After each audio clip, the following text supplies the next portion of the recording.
Sound art is a product that is a speaker and it's art. We combine it together and we call it sound art. What makes it so unique that any picture can be your speaker? Sound art gives you the high quality sound without the ugly speaker. This isn't a picture with a speaker, the picture is the speaker. Just imagine your wedding picture uploaded onto a canvas and now it's speaking 10,000 tunes. I mean, it's a very cool concept. What we like so much about it that you can take anything that means something very special to you, upload it on the canvas, have it hanging up in your room, your balcony, wherever you want to put it, and now it's a speaker. I mean, how cool is that? It's something that we have that and no one has. No one has this product. It's just a great gift to give anybody. It's just a neat concept. Around here we say, art never sounded so good.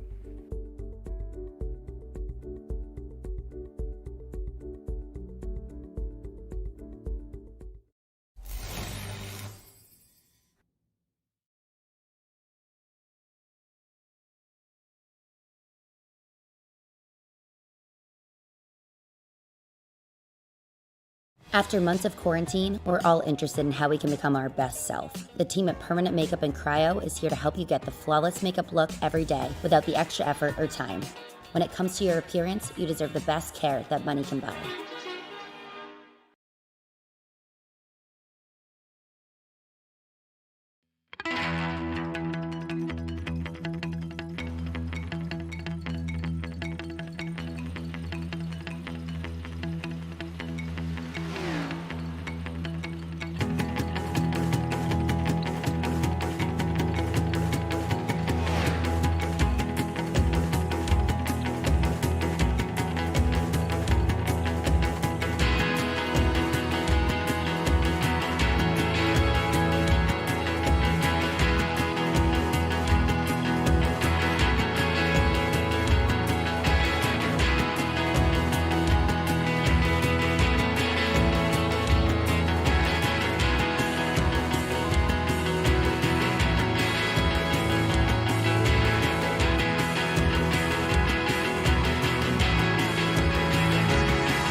4 drivers thinner, the Bluegrass iRacing Series playoffs continue this evening, just a handful of sleeps after dropping big names in fast cars from championship eligibility.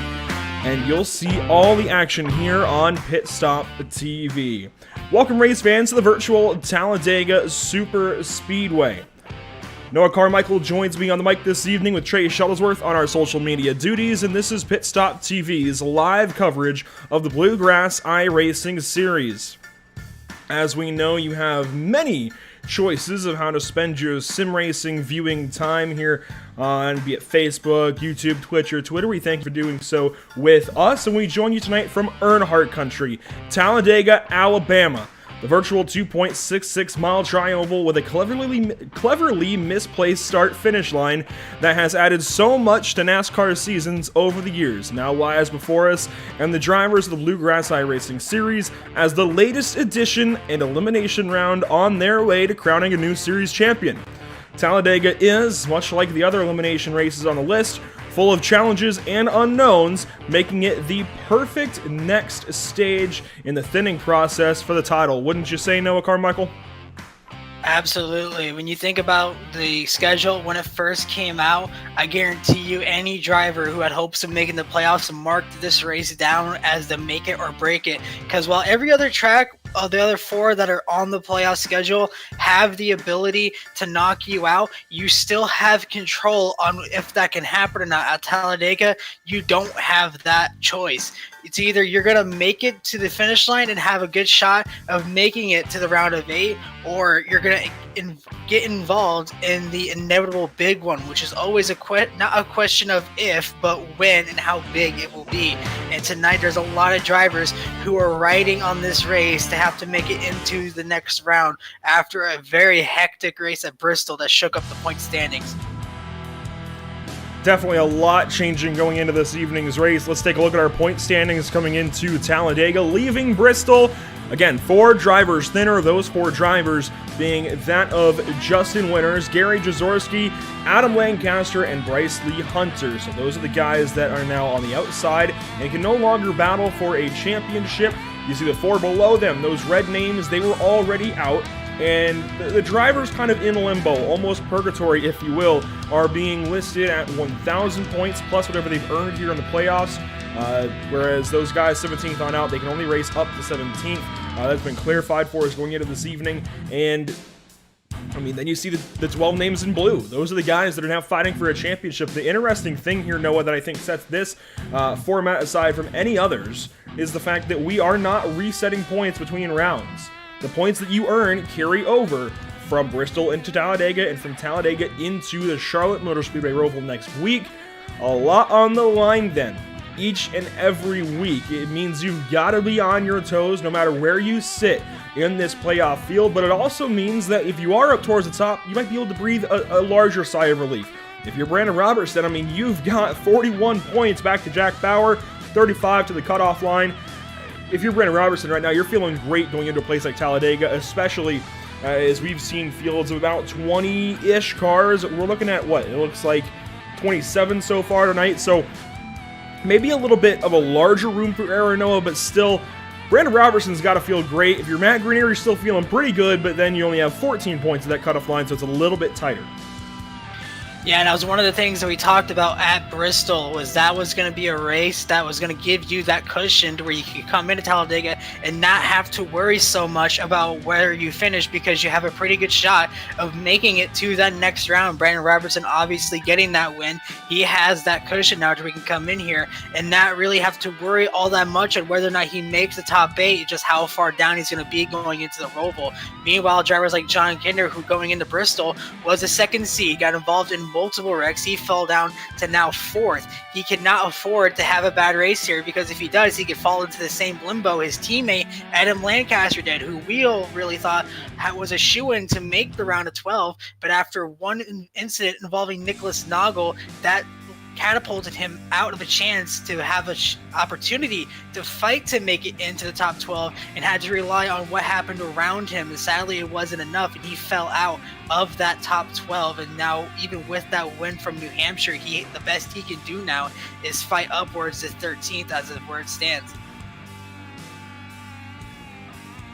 Now, we all know Talladega. Talladega Superspeedway is much like many other racetracks such as Daytona that really don't need much of an introduction, but let's give it a shot this evening anyways. Of course, we have an overhead look at what these drivers are racing on this evening. One very interesting thing, and I wanted to make sure we included this in the track map because this is something I don't think anybody really is all that aware of. There's not really a reason to be aware of it usually, but look at that. 32.4 degrees in turn 3, 32.5 in turn 4. It's interesting that it varies by that 0.1 degree, and interesting that it's different from turns 1 and 2 at all. I'm not really sure the history behind that, but I don't know, just think that's kind of an interesting little factoid you can know about Talladega. Now, of course, you see very, cut and dry for the most part of the four corners, at least even the 16.5 degree tri-oval. I will say, in that 16.5 degree banked tri-oval, we are going to see a lot of cars moving around. It gets these cars unsettled, a lot of bumps, especially on the bottom side, and I think there's even less banking on that very bottom groove that actually is only there because it runs from the pit exit to the pit, from the pit entry to the pit exit. It's an extra little groove of asphalt that gets put down there and narrows out before you get to turn 1. The thing is, to get to turn 1, that start-finish line, again, cleverly misplaced, just past pit exit. It changes up finishes here at Talladega. We all know that for the most part. If you are new to Talladega, well, welcome. That start-finish line being oddly placed, that is going to be a big, big highlight of the evening. I'm sure it's going to affect our stage win at halfway, and I'm sure it's going to affect our race win at the end of this one.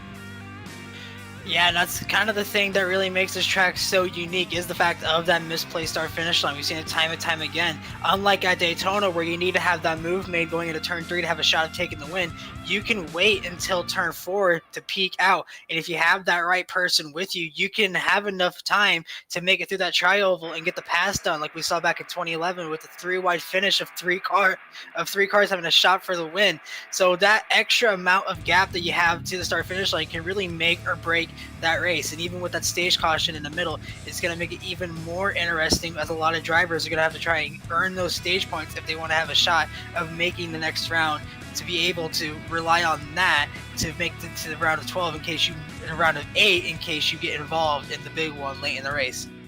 Yeah, stage points going to be very, very important this evening. Let's actually bring the points back up to illustrate this kind of issue that these drivers will have to contend with. 10 points for winning a stage means that CJ Mason can go from the 9th position up as high as 4th in our playoff standings with just winning the stage. Now, obviously, I'm sure multiple of these other 12 drivers will win stage points, but that doesn't mean they all will. In fact, they all can't. There are 12 drivers and only 10 positions that pay points at the end of stage number 1, at the end of our first half of racing here at Talladega Superspeedway, as with any other Bluegrass iRacing Series race. So those points are going to play into this evening and play into the championship in such an interesting way, especially next week at the Roval as well. But tonight, this is the big, big wild card, I think, of the 3. Next week, we kind of know who's going to be fast, but the midfield might get mixed up.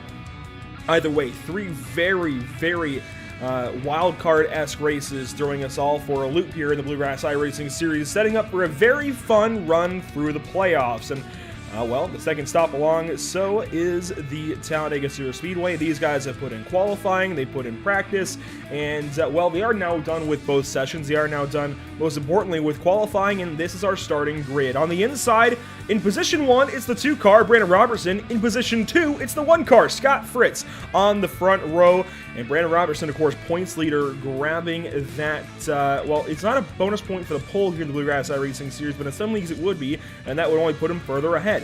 Starting off from 3rd tonight, Justin Winter is newly eliminated. He is going to be going for broke this evening, alongside Matt Grenier, who comes in 2nd, tied with Ryan Kendall. Moving back to row number 3, it is Nicholas Noggle in the 08, Wes Wiggin to his outside in the 88. Noggle, one of those championship contending drivers. He comes in the 10th position. He will need stage points early. Coming in, starting in 7th is John Kinder. We talked a lot about him, still winless so far this season. David Brackett will start from 8th, and to round out the top 10, Noah Carmichael, it's Ryan Kendall, tied for 2nd place in the championship, and Michael Brisson. Starting back in P number 11 is given number 33 of Wyatt Brackett. Alongside him, the number 113 of Daniel Worthington. Starting back in 13th position, you're going to find the number 42 of Ed Osborne with Adam Lancaster following on the outside. Starting back in P15, is where you're going to find the number 51 of Casey Barlow starting deep in the field of all the playoff drivers. Alongside him, the number 7 of Ronnie Shirk Jr. Joshua Abbey in number 5 will take on P17 with Chris LeBourgeois lining up on his outside, and rounding out the top 20 is going to be the number 91 of Ryan Smith with Gary Jaworski in number 18, rounding out your top 20. Almost contact as these guys roll away there. Ed Osborne might have gotten a piece of that bracket on the inside. Can't tell if that was Wyatt or David. Thankfully, I think they're okay. Jack Bauer, newly eliminated. I think one of the favorites of the series, honestly, for a good part of the regular season. He turned up the wick so highly. Unfortunately, eliminated after Bristol, and his no, sorry, I don't know what I'm talking about. He just made it. Initially, the points were tabulated, and he was on the outside, but he actually, I'm sorry, he won the tiebreaker. He actually tied in points with Justin Winters and won the tiebreaker, Jack Bauer did. I don't know why, for some reason I had it out in my mind, but he actually has a chance to get up there and win this evening and lock his way into the Roval.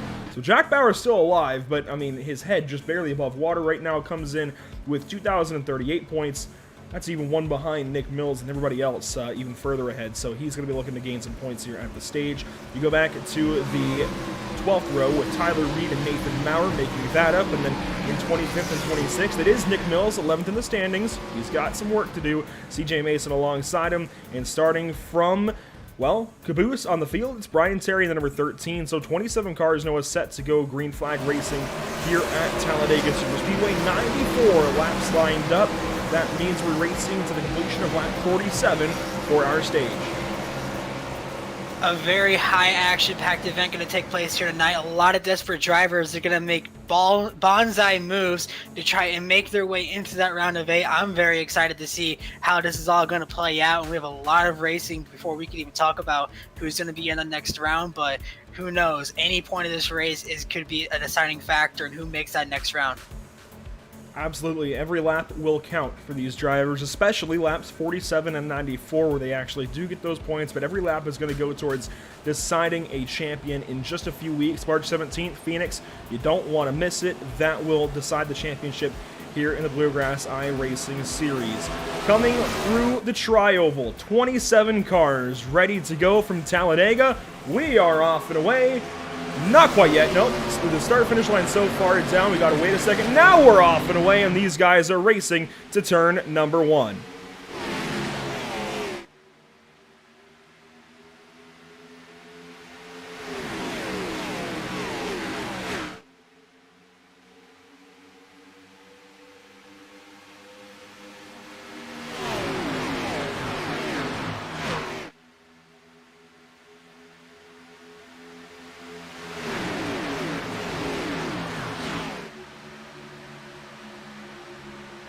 And racing into turn number 3 now, Brandon Robertson leading the bottom side. He's got Winters in behind. Scott Fritz has help in the form of Matt Grenier. They race through turns 3 and 4. Still double file up front. The rest of the field kind of stringing out here, Noah.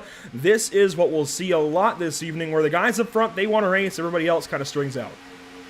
And a lot of the drivers that are on the outside line dive down to the inside line, and they are getting formed up here. And if they can get hooked up all completely, they will create that single file train that we become so used to seeing in the early stages of these plate races. Where it stands right now, Noggle needs to close the gap up to the 52, because with Grenier and Fritz being that close together, that's allowing them to push off the corner to promote Scott Fritz up into the front spot, and now putting Matt Grenier, the first driver of the playoff drivers, in the field. Grenier and Fritz, they drop down in front of the 2-car in 52. They will take the lead spot over here at Talladega. Wes Wigand all alone up top. We'll see if he drops down in front of Nicholas Noggle.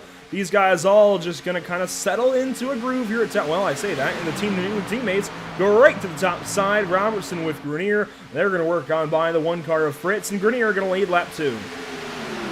Grenier now going to bring it across the start finish line to bring it down to turn number 1, and Grenier going to ditch his teammate to jump in front of Fritz to try and block any momentum that he has of taking away the race lead. That is going to have Brandon Robertson stuck on the high side. The best chance he has of falling in line is to try and slot in between Justin Winters and Nicholas Noggle, but he's got to be careful with that as well, because if he jumps down in front of Noggle, Noggle's not going to lift. He doesn't have a problem with making a little bit of contact to try and take away that position. But where it stands right now, he's going to work with the number 88 of Wes Wigan and try and make that outside line work. Still mostly 2x2 up in the front, and the rest of the field just kind of assorted, I suppose. The top side a bit more spaced out. These guys, I mean, there's not a whole lot, I guess, necessarily that plays into the end of the race just yet unless they wad things up. Right now, they're trying to find who they want to work with, who they work well with, in case they don't know that yet from practice. And teammates are trying to find one another. Dylan Butler goes up there and runs purple. This is a chance for these guys to settle in and find a groove. Not a whole lot happening just yet. It looks like organized chaos, and it kind of is. They're forming some lines, seeing how the whole field of 27 is going to work, and Robertson going to poke out and take the race lead down the backstretch. As he dropped that in front of his teammate? Not quite yet. He will stay up top with help from Wiggin. Grenier blocking the chance he has of jumping down in front. He will hold on to that race lead as they make their way off of turn number 4 towards the tri-oval. And I talked about a lot of drivers jumping down to the inside line, and you're talking about it's more organized chaos. And a lot of drivers now going to try and ride this wave of momentum on the top side to try and get as many positions as they can as they come to complete lap number 4. As now it's a side-by-side fight between Robertson and Grenier, as Robertson really trying to close that gap back in. Still 2x2. It's going to stay this way for a while. It's going to look a bit like organized, I guess, 200-mile-an-hour pace laps. You see Robertson now with a run. He'll go right to the back end of Fritz, give him a shove down the backstretch. How about that shot for a moment? Looking straight on from the back end of the field. Fritz going to drop down in front of Grenier, and Winters is still there. How about Noggle sitting there on the bottom side? A lot of the playoff drivers, well, they're showing their hands early. They're moving up to the front. There aren't too many that are sitting back. I think among those that are would be mostly just Nick Mills, Wyatt Brackett, Ronnie Shirk, Casey Barlow. Lancaster was eliminated last week at Bristol, but those 4 are all towards the back. Let's take a look at them back here as well. Nick Mills in that blue 46, Wyatt Brackett underneath him, Ronnie Shirk there in the gray and green number 7, and Casey Barlow in this group as well. They're all sitting back. They're kind of just waiting right now. I'm surprised more aren't doing it with them. Yeah, right now the 2 furthest back drivers in the field that are playoff contenders is CJ Mason and Nathan Mauer running back there in the 24th and 25th position. And this is a tactic that you see a lot of out of drivers, and this is a move I've even pulled in some leagues that do super speedway racing. You're right here in the back, and you just mind your business because you know inevitably that wreck will happen. And then if you're all the way in the back there and you don't have anybody behind you to worry about, you can just back down on the gas, back down on the throttle, and just weave your way through the carnage after it all spreads out. But another problem that involved with this, they have 2 drivers, of Brian Terry and Tyler Reed, right behind them. So if that wreck does happen, they have the chance of getting what we call ARCA breaks, where the 2 guys behind don't lift and plow into them, and that will ruin their night. A tactic that a lot of drivers pull is kind of the Earnhardt method, a method that Dale Jr. kind of brought up, and a lot of drivers have seemed to really stick with, where you take every run you can get, and your mindset is to try and lead every lap you can, because if you're out front, then you don't have to worry about being wrecked because you're right in front of all the carnage. Nicholas Noggle employing that strategy currently. He's up in the front. He's not quite out front just yet, but he's in this front group of race cars. You see Winters and I can't even think, not Grenier, Kinder going up front. There we go. Racking my brain for names. Kinder going to help push the 52 to the race lead. Unfortunately, it doesn't count towards the championship anymore, as, well, the best that Winters can do is race for 5th place at this point. Unfortunately, eliminated at Bristol. But he's still got a chance at a great result in the championship. Not quite what he did last season, racing Travis Miller all the way down to Kentucky. As you see Grenier drop out of the pack, I think that's where he's finally had enough. Yeah, I think he saw enough with how aggressive they're running out here for the race lead now, with Kinder and Robertson now taking the point, with Kinder diving down in front of Winters to lead the inside line, as now he will lead that train of cars, as again it's going to be Brandon Robertson and Wes Wiggin leading the charge on the outside line as they still trying to find the way around. But they're getting really antsy up on the high side as Wes Wiggin is done waiting around to try and get to ride it with Robertson. He wants to take away that lead charge on the top side. And they're also much higher up the racetrack, I feel like, Noah. They're not running right down on the bottom side cars. They're not side drafting through the tri-oval. They were in the third and a half lane up top. They are really giving a lot of space right now, but it is only lap 9, so I guess it makes sense. Giving a lot of room to everybody to race right now here at Talladega, just settling in. You've got to find a groove, and you've got to get through these laps. It's going to be a bit like an endurance race. You can't get wrapped up in a battle here too early. You've got to make it the entire distance before you have any chance of winning this race. Yeah, and I saw something interesting there to Brandon Robertson. I don't know if he just lost the momentum or if he intentionally tried to back off to try and get that outside line grouped in, because now they are tight and packed heavily together. And if they stick like that, they could make a way and form a charge on the outside line. Nicholas Nagel now going to jump up to the top side, so he will make his way to the points. Like we talked about the Earnhardt method, trying to lead every single lap. We saw Kinder pull that move, and now he's in a race lead. Now Nicholas Nagel and trying the same exact move. As now those two are actually going to join together and join forwards on the top side. So maybe we're seeing a little bit of not teammates, but people with the same mindset that think alike, realizing, hey, I'm going to follow you. We know what we both want to do. We're going to try and win this race, and at least get a 1-2 finish and move on to the round of 8. You know what's interesting to me? The fact that we know Kinder and Nagel have had a few run-ins this season, and there's a Target logo on the back end of Nagel's car for a reason, and those two are working together and leading the way here at Talladega Superspeedway currently. It's lap number 10 of 94. Kinder gets back out to the race lead with some gap, and Nagel stays. Oh no, he's going to drop down in front of Winters. Oh boy, he hesitated for a long time. I thought he was going to turn himself in front of the entire field.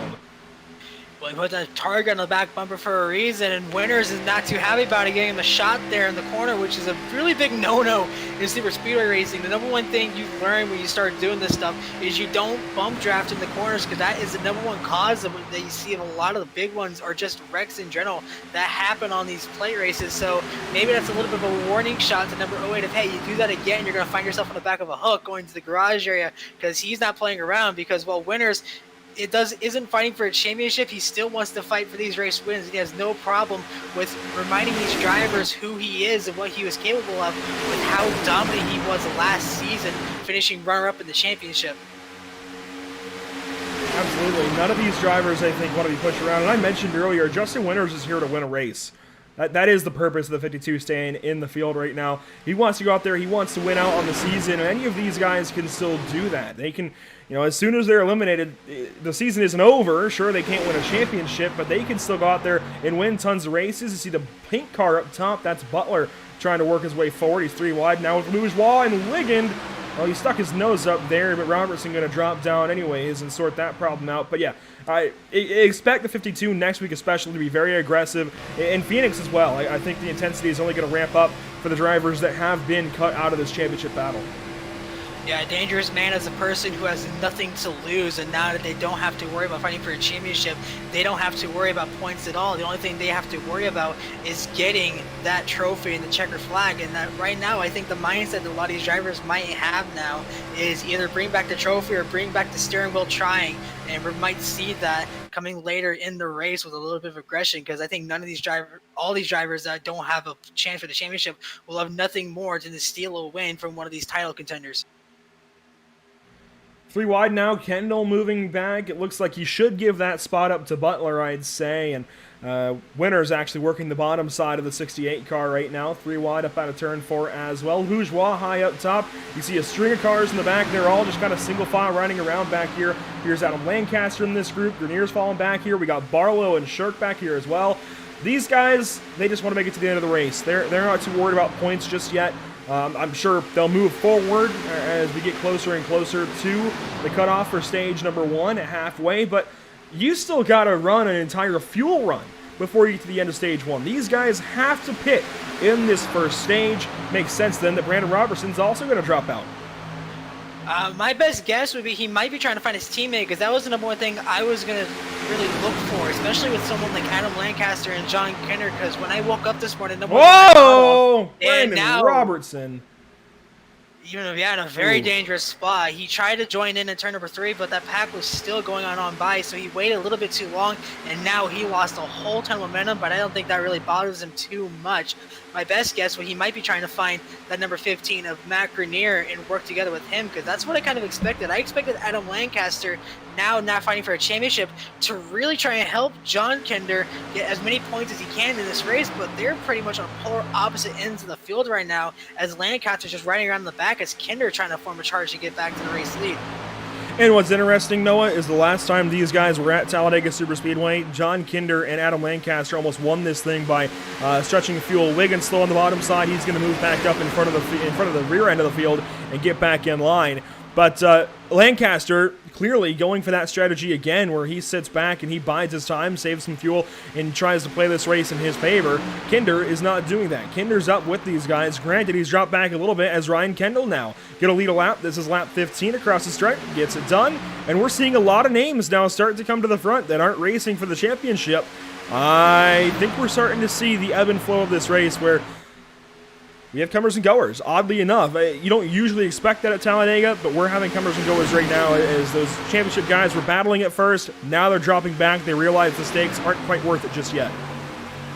Yeah, again, these guys don't really have much to lose. The drivers that have the most to lose out of this scenario would be the number 48 of Jack Bauer and the number 16 of Ryan Kendall, because they're right in the thick of it, and if one wrong move happens, that could really decide whether or not they make the round of 8. And it's kind of, in my opinion, switched a little bit as we actually see some early pitters, so a little bit of off strategy as 3 cars make a dive down to pit road, and they might be trying to play the fuel strategy to steal some stage points here with how early they're coming in. But you know what? They're all teammates. These guys, they aren't worried about points. They've actually missed a few races. The Dirt Track Junkies, the number 5 of Joshua Abbey there pitting, the 88 of Wes Wiggin, the 113 of Daniel Worthington. These guys, they've missed multiple races at this point. They're not in the playoffs. They're here to try and win themselves a race. I think that's why you're seeing them go so far out of the box here. Pitting on lap 16, coming to 17 as they were. And now Kendall leading lap 17. Dylan Smith in the behind, and 3 Fords out front. Very little contest right now. The whole field is strung way, way far out. And if you're a playoff driver, this has to start to get concerning as everybody going to show their hands early, and they're undercutting. Very interesting. And we had a very close contact between Justin Winters and Nick Mills going on the pit road that almost ended up in a wreck. And that forced Justin Winters to go around as they're now 3 wide area in the pits. And that is going to be a traffic jam waiting to happen as they need to single file out, because if they don't, I guarantee you someone's going to go for a spin. And Jaworski turns down and he gets contact with Ronnie Shirk. That's what happens when the entire field hits so early like this. I've never seen... Kinder misses pit stop, misses pit box at first. I've never seen this. I think another car was adjusting. I've never seen an entire field come in like this all at the same time. That was insane. And so early. If we had gone to the last lap they could have run on their fuel, I'd expect it. But they have multiple laps of fuel left. No, actually, what am I talking about? No, we are running half fuel, aren't we? I've mistaken here. So this is about as far as these guys can go. So either way, the undercut from Dirt Track Junkies, but boy, that was something. That was something indeed, and now the big question is going to be for Justin Winters, because he tried to make that move onto pit road last time by, but made contact with Nick Mills, forcing him to go take another lap around, and he's going to lose a lot of time because of that, and more than likely lose that lead pack draft. So it's going to be a really big question on how much this is going to affect his race, as he's just going to come in and possibly take a stop for fuel as Nick Mills making his way back down, possibly for a speeding violation. No, this is his first time through the pit lane. This is odd that he waited. He does have some right side damage. I'm not sure where that must have come. Actually, did you say he and Winters almost had a moment? I wonder if he wasn't actually able to pit. I believe that is the case. I think he might have actually driven right by his pit stall, because I'm looking back on the last lap. I don't know if you can get a replay of that, but he might have missed his stall trying to figure out how to file in line due to that carnage, because he was leading that entire charge of drivers that were 3 wide. Let's give it a shot here with a replay. We're going to try and get this up for you, but no promises. Nick Mills, let's see if we can't find out what's gone on here for the driver of the 46. He must have gone through. We're still trying to locate where this would have happened. And yeah, Nick Mills is in the back there. He went right on by his box and everything. He must have missed it. Yeah, if you were able to go back a few more seconds, he actually made the left turn to enter his pit box, but he might have realized he was going to overshoot the box and decided to take the penalty of going another lap around, because he made the move to make the hard left turn, but just could not get it done. Let's take another look here. Nick Mills down the pit lane. This all the while under green flag, and he's in the middle of the pack here. And yeah, the green 46 sign, he totally missed it. He was not ready for it. I think he forgot how far back he started in the field and simply was not ready for his pit box to come up quite that early. And unfortunately going to have to pay for it. He is in now the 27th position, dead last.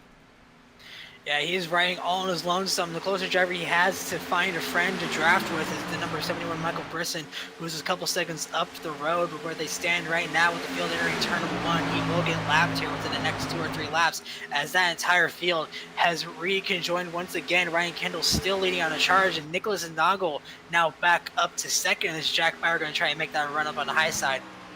And we've got problems for the 97. Nathan Maurer completely without the draft. We're not sure exactly what's gone on here, but he is well off of our race leaders. And I think he's back here. He's got Brian Terry, and that's about it. These guys, the very back of the field, just about. Michael Brisson also separated. He's got Nick Mills in behind. They might be able to work together. CJ Mason, it looks like he's separated. Gary Dzorsky is in with Justin Winters and Scott Fritz. So that's what happens when we have these green flag pit stops. Things get sorted out, and things get spread out for sure.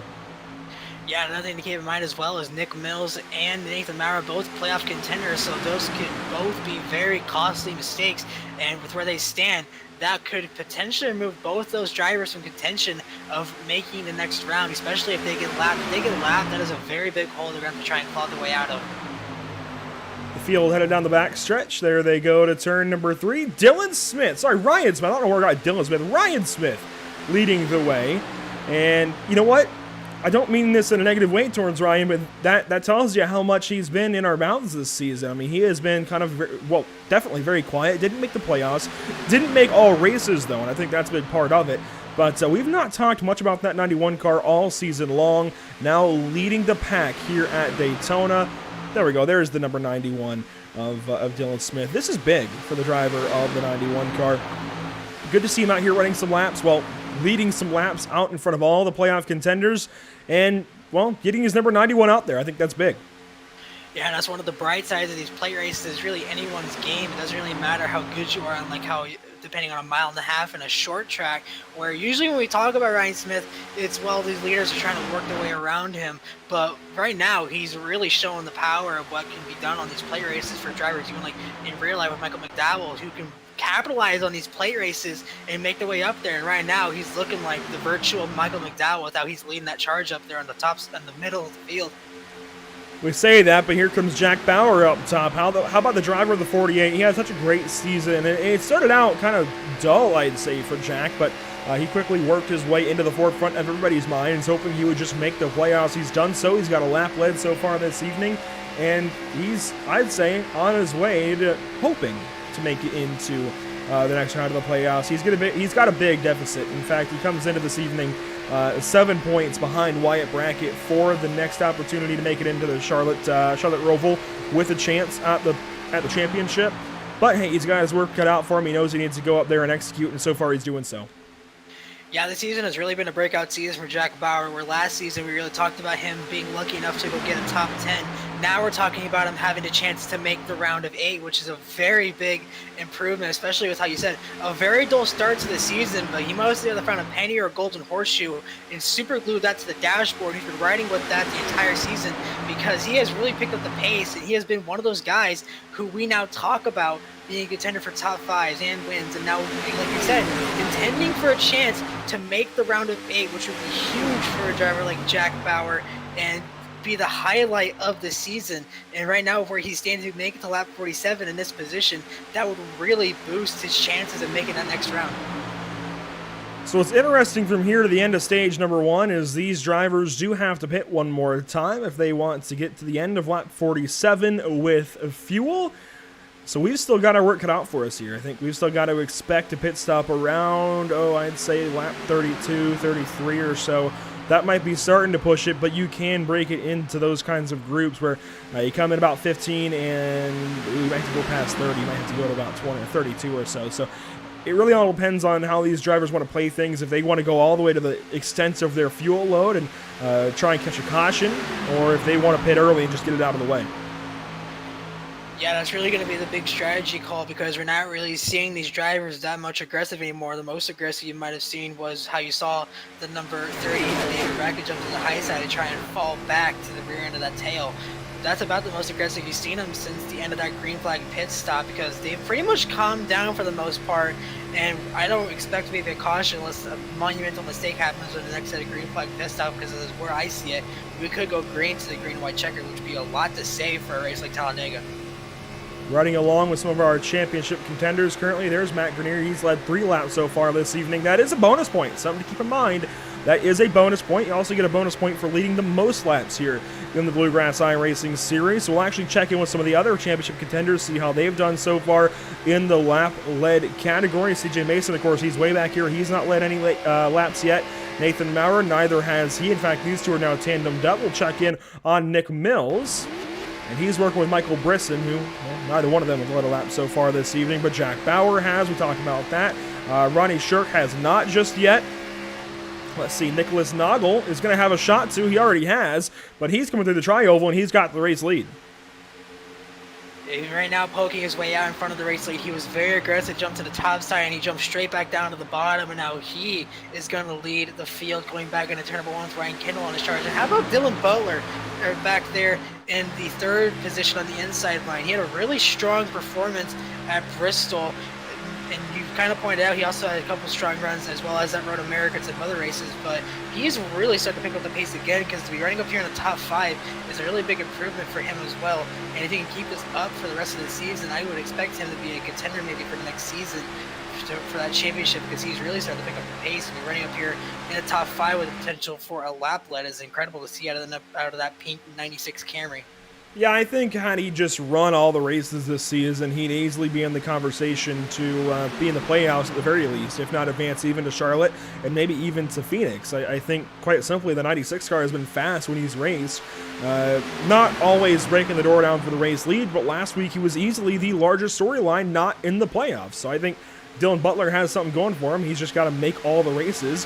And hey, sometimes it's tough to do, of course. Everybody's got differing schedules away from the sim, and after all, these are 1s and 0s on our computer screen. So, priorities, quite literally. But no, I think Dylan Butler, if he is able to run a full season, he's got a great shot in that 96 car for sure.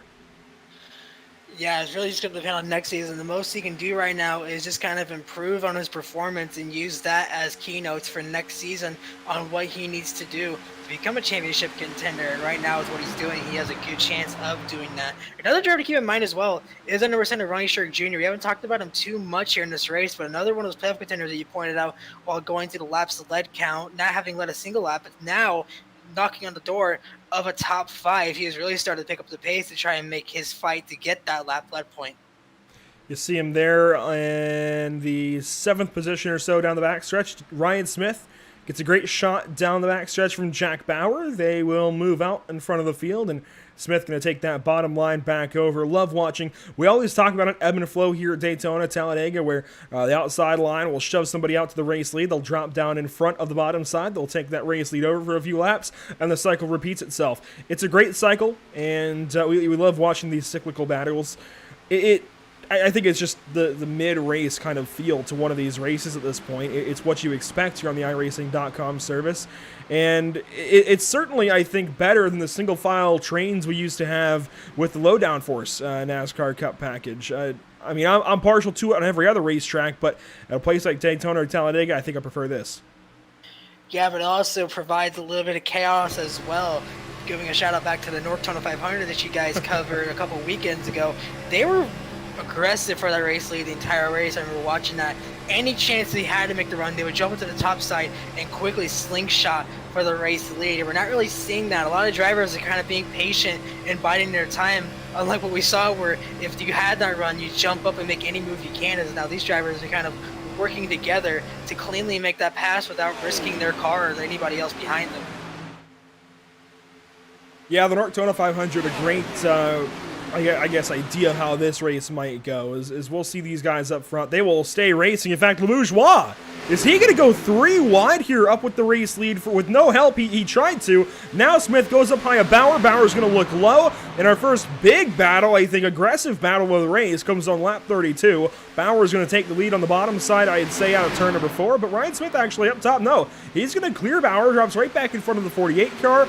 And, well, Le Bourgeois on his own. We're single file mostly. This is interesting. Yeah, the field's starting to single file their way out, and the reason I believe that is because they pit on lap 17, and the next fuel window I see them pitting at is lap 34. Yes. So best chance of what's going on right here is a lot of these drivers are going to make their way single file, so that way they have that window to slot their way onto pit road, because drivers like Brandon Robertson and Wyatt Brackett are stuck up on the outside, and they need to try and find their way to slot into the inside lane, or else they're going to be stuck and have to go into the lap and potentially miss the pack, like you've seen drivers like Michael Brisson, Brian Terry, Nathan Maurer, and Nick Mills have. I think that's absolutely it. Here comes Robertson. Wow, with a shove from his that Wyatt Brackett up there. It is. Those two working the top side, both out of the New England club, I believe, working together as well this evening, as per usual. And there goes Noggle onto the apron, going to take Butler and a whole lot more. The only two championship contenders I see in there was Nicholas Noggle and Ryan Kendall. As they make their way down there, you also see Tyler Reed and company making their way down there as Dylan Butler, as well as now we have our first takers of the leaders on pit road, as they're going to try possibly perform the undercut to take away the race lead from the pack that opted to stay out for another lap. Here are our race leaders. They've not quite lapped that of Nick Mills and Mike Brisson just yet. They're coming up on those two cars, though. And I would expect these guys all to come in this time. That's what we saw the last time around. I think we'll see them all come in this time. Maybe next if they really want to go for it. But at this point, the pit window's open. May as well just come on in. Yeah, you don't really want to stay out that much longer, because it gives the rest of the field that much more time to get up to speed and put a lap on you. And you do see the lap traffic of Nick Mills and Michael Brisson making the dive on the pit road as well, but they shouldn't be too much of a headache for the leaders as they make their way down. All eyes now going to be on number 91 of Ryan Smith as he enters the box, as well as Jacob Bauer. And obviously, probably the biggest guy to watch out for is that number 2 of Brandon Robertson, as he comes in here in the number 1 seed. He's going to need a really good pit stop if he wants to boost his championship hopes going into the oval.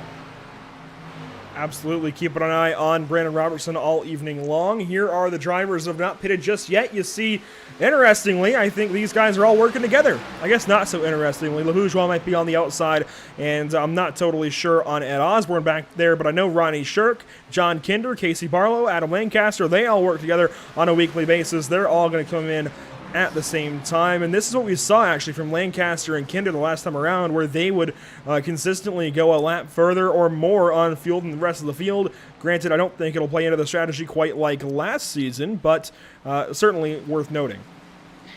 Yeah, and another thing interesting to note is Lancaster actually dove it in a little bit deeper than Ronnie Shirk and was able to jump him on a pit entry. I don't know exactly how much that's going to affect on if he can get the jump on him or not, but if he can, then he's going to be right behind his teammate John Kinder, and that could be a really big plus for them. And that is going to be the case, as Lancaster is actually going to get the jump on John Kinder exiting pit road. So Lancaster will lead that group back on out, and LaBourgeois had oh, no, he didn't pit with them. He stayed out, and he's still on the racetrack. Lancaster now into second place, but the field will be coming by here shortly. In fact, here they come, and they should go on by. I say that, but actually very disorganized up here. You've got Butler and Noggle working together, a couple of Toyotas, then a big gap back. There must have been some differing lengths of pit stops, maybe trying to play the fuel game and try and take the least they can. Yeah, now this is where the tandem, in fact, is really going to come into play, as these guys are still very much bunched up. This is where you see the two-car tandems of who is your best bet to try and get up to the front, or if you want to try and waste the time to go and find your teammate. And that's what John Kinder and Adam Lancaster are doing, because they're now going to form up there as now that the single file train on the inside line as well starting to form up as well. But now Nicholas Noggle and Dylan Butler really out far in front of the field, as they're going to try and hopefully run these last 10 laps to get the 1-2 for the stage. Bourgeois slow. He's exiting the pit lane down there on the bottom side of the racetrack. 11 laps to go, that time by the flag stand. You see that's going to be Robertson and Brackett working on by Nick Mills, and he is now 1 lap down. They're going to take Bauer with them, and they will work the top side, gaining time on Butler and Noggle. But hey, Noggle getting some laps led, and that's actually very important here, Noah, because if you look at the total laps led so far, that's 4. That's going to be around actually the most led in this race to this point. If he stays out front for any length of time, he could work himself to an extra point, and it might not sound like much now, but that extra point will come in handy later on. Yeah, what I really kind of expected was I thought Nicholas Noggle might try and jump up in the high side and pull the block on Wyatt Brackett, but he opted to stay down there on the bottom and right along with Dylan Butler. So the two Toyotas working together. So interesting enough, seeing that manufacturer loyalty playing into effect here as Wyatt Brackett is going to get hung out to dry. He moved down to the middle expecting Robertson to follow him, but instead he is going to fall right in there in the middle. He's going to slot in front of John Kinder as they're going to try and make that charge at the inside line and get around Brandon Robertson and try and dethrone #1 seed and get some points on him. And here is the 21 car of John Kinder. You see him running just on the low side of 200 miles an hour. Now in the 4th position and behind Wyatt Brackett, Dylan Butler, and Nicholas Noggle. Look at the shade on the racetrack as well. And this is something we haven't talked about yet today, but the weather. 76 degrees air temp, 91 on the racetrack. This is going to cool things back down, and it's going to help tires. Now, tires not a massive deal here on a super speedway, but it is going to matter as far as making moves. And when it comes down to the end of the race, if this thing continues as we're trending so far with a lot of green flag racing, here I'll knock on wood real quick so as to not jinx this. If this does go green to the end from the stage break, we could be talking about guys with very old tires making some big moves for the race win, and that could get a little bit hairy at the end. It's starting to get a little bit hairy right now as John Kinder is doing anything he can to try and take the lead charge on either the inside lane or the outside lane, because he tried pulling up on the outside of Wyatt Brackett in turn #1 last time by to try and jump him going into the turns 1 and 2, but Brandon Robertson decided to stick with the 33 instead and actually hung out kind of the dry a little bit, and he barely hung on to life to keep that 2nd position in the outside lane, as now they're going to try and make their way around Nicholas Noggle. But you're starting to see these drivers get a little bit antsy as they try and gain as much positions as they can here in the final 10 laps of the stage. They try and get as many stage points as they can. Once again, 200-mile-an-hour pace laps down the backstretch now. As Wyatt Brackett working the top side, he's got Kinder in tow. Robertson, Bauer up there as well. Grenier, Lancaster, and Butler, they're in behind the 08 Nicholas Noggle. Kendall is there as well. Barlow is up in this group. They know they've got to race for stage points at this point in the run. And everybody that can race for these stage points, I think, is CJ Mason. He's off the pace. He's somewhere in the back on his own. Nick Mills is 1 lap down. So neither of them can race for stage points, but everybody else that can is giving it their best shot. Nicholas Noggle actually tried to jump up on the high side to block the run from Wyatt Brackett, but realized it wasn't going to work and was almost too late and almost found himself stuck in the middle, falling to the rear of the field. He's able to slot back down in front of Dylan Butler. Is now Kinder going to jump down to the inside line, and now that number 21 Rims 1 Ford Mustang now back up in front of the field as he leads the charge down the backstretch. He's got 4 laps led now, and the 21 car may lead another, this time by the flag stand. Noggle with him, racing the black and green number 33. Purple numbers in that 33. I like how it stands out. I really do. I like that Wyatt and David Brackett have those matching but also somewhat inverse paint schemes. They definitely stand out amongst the field. We have a lot of great paint schemes throughout the entire field. Kinder does lead that one. And, well, we go around for another trip around Talladega Superspeedway. Yeah, they kind of debuted that back at Watkins Glen, I believe it was, and that was the race where Wyatt Brackett won his race to lock him into the championship and is allowing him to have an opportunity to make the round of 8, because he was going to be able to make it on points anyhow, but now that he has that one, that really gave him that cushion going into Bristol to provide him the strength he needed to make it into the round of 12, was where he is right now, looking now back at the number 30 David Brackett, running kind of the inverse scheme of what Wyatt runs, the purple highlights with the green number, which is another really cool variation of that paint scheme. And they debuted that. It was a really kind of a standout eye, because they were running kind of different paint schemes, but when they got this whole uniform idea down, it worked out to perfection. These cars are honestly some of the best looking cars on the track, alongside drivers like Adam Lancaster and John Kinder. It definitely worked nicely under the lights at Bristol last week. I think they stood out even more there. But as we come down to the final closing laps of stage number 1 here at Talladega, well, they're easy to find in this group as well. And at this point, Noah, if you're in this field, say you're back here around where, around where Grenier is. There we go. We'll try that one again. He's 5th place on the bottom side. It puts him about 9th or 10th on the leaderboard. What are you doing if you want to go win this stage? Honestly, just hold on for dear life, because even though you want to get as many stage points as you can, the last thing you want to do is go 3 wide and put yourself in a position where you could get that car wrecked and lose any chance you have of making the next round on points. Because even though you want those stage points, what's really going to matter is where you finish at the end of the race. And the last thing you want to do is end at the halfway point of the race because you wanted those 2 extra bonus points going into the second half. So I think the best case scenario that Kendall can do right now is just hope that he can, or Kendall, Grenier, and even Ronnie Shirk in case he's relevant behind, the best thing he can really do is just hold on and hope they can sneak their way into that top 10 and just not wreck these cars. So Grenier is sitting on the bottom side again, 5th in line there. He's now on the inside of Bowery. You got the yellow number 2 up there of Brandon Robertson, and they're making it look easy. They're making it look controlled, but it's certainly not.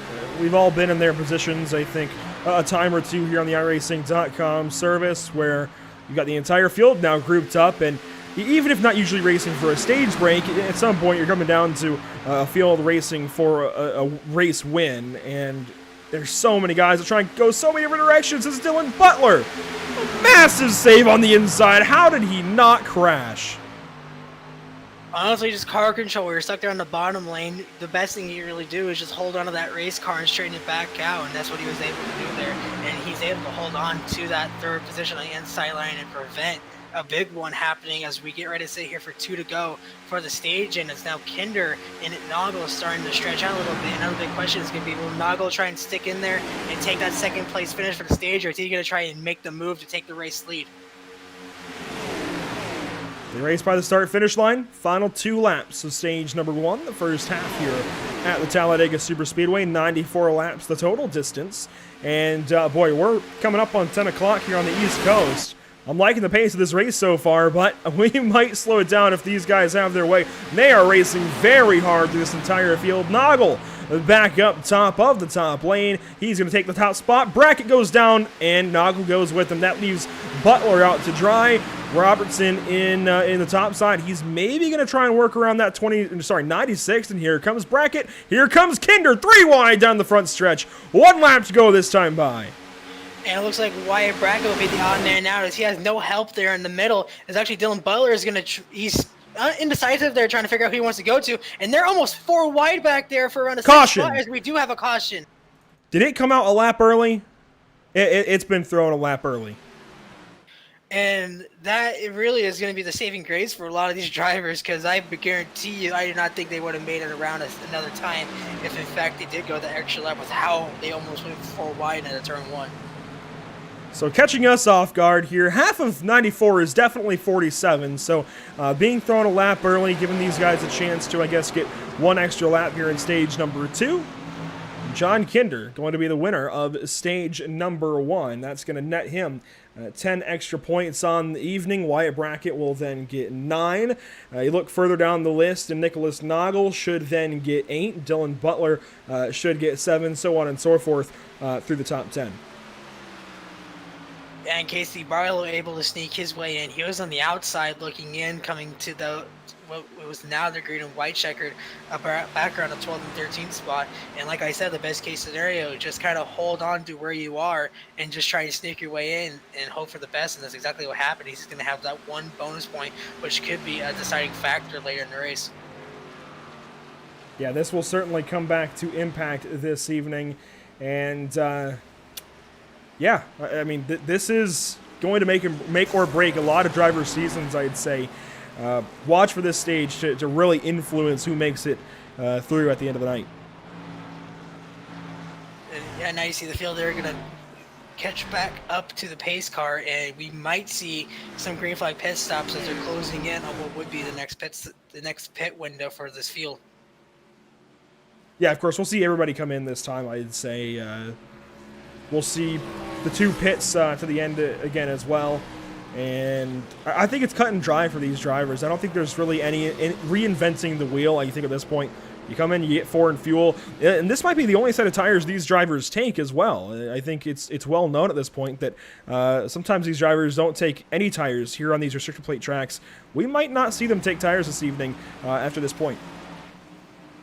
We do, however, see Nick Mills stay out, which I'm questioning whether or not he... Well, he is a lap down. I understand he's a lap down, but he'll be shuffled around. Yes, he'll be shuffled around. He will not pit with these guys this time by. I'm used to the whole idea where you're the lucky dog, you're able to pit in with the leaders as well. So I maybe would assume... No, so he'll get the lap back first. He'll come in this time by, so that's what's going to do it for Nick Mills. It's a great eye, because if he had stayed out, boy, that would really change things up. But he is going to take 4 tires and fuel. I'd imagine he could still stay out. We may still have something very interesting there, but he should come in this time. Jack Bauer, interestingly, short pit stop there. I wonder if that was 2 in fuel, and he should come out the race leader. He will come out the race leader, but John Kinder, well, Noah, we'll hand him your way. He is Stage 1 winner.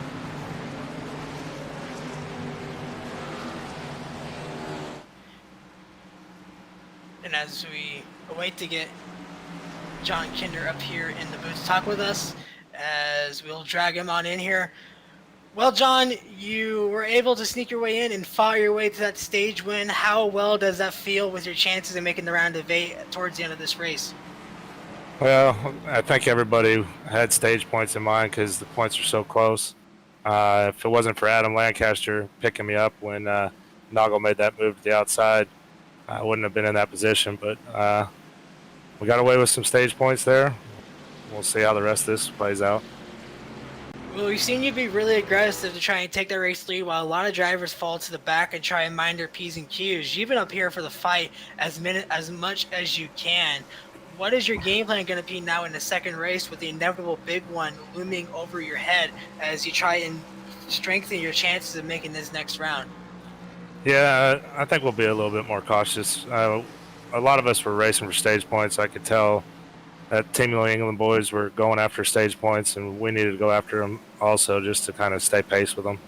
But I think this is we'll have to just settle down, hope we don't get caught in the big one, and go race the last few laps. All right, and before we let you go here to get set for the second half of this race, quickly, who do you want to thank for how your run has gone here tonight? Of course, Rims 1, Ghostface Brewery, the Bluegrass iRacing Series. My teammates, they're helping me out quite a bit. And of course, you guys up in the booth, I really appreciate what you guys do. We thank you for putting on a show down there on the racetrack. Good luck here in the second half, and hopefully we get to have another chance to talk to you later in the race. I appreciate you guys. All right, that is going to be your Stage 1 winner, John Kinder, as now the field looks to double up and get set here for the second half of this race. As you saw, Jack Bauer lead now your race leader, but an interesting change up here. We actually did have a couple of drivers make their way back down pit road, including the number 2 of Brandon Robertson and the 15 of Matt Grenier, surrendering their top 10 and 15 spots and now falling all the way to the tail end of the field. Yeah, and there again, I don't think that's going to play into the strategy this evening here, Noah. I think that's more so just an opportunity for those guys to go to the back, and maybe they're expecting an incident here on this restart. I wouldn't say that's far-fetched at all to see a caution off of this caution flag. It may happen, but we have even fewer laps to the end of this one, and it's close. If we get a caution, it'll take one stop out of the equation, I think, but I'm not so sure that you can go from here to the end on just one stop. I don't think it really changes the strategy. I think you're still out here for 2 stops. I think that is the play. Jack Bauer, the race leader. It is lap 50 of 94. Excuse me, and if our math is correct here, we've done some math here under this caution flag, that moves John Kinder up to second place in the championship as they run. That should move Nicholas Noggle to the good, which is important. He was tied for 10th and 11th with Nick Mills at just 2,039 points, so this should launch him currently above the cutoff line and into the top 8 for the Roval next week. Currently, that would move Ronnie Shirk Jr. below the line, CJ Mason below the line, and, well, I think Mason was already below the line, but now further below the line, with Bauer a little bit closer, but only by 1 point, and it looks like Nick Mills definitely still on the outside looking in. So, things shaking up. That's why I love being able to look at these standings tables and take a look at things mid-race, but hey, we've got a restart coming. It is lap 50-94. We are back green flag racing now. Bauer very early to this one. We'll see how it pans out through 1 and 2.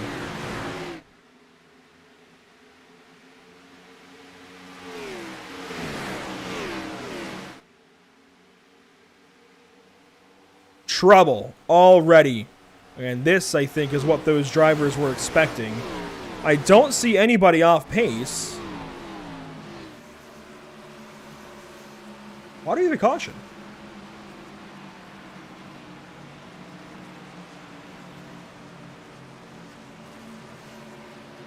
I'm not usually completely stumped, but Noah, did you see anything?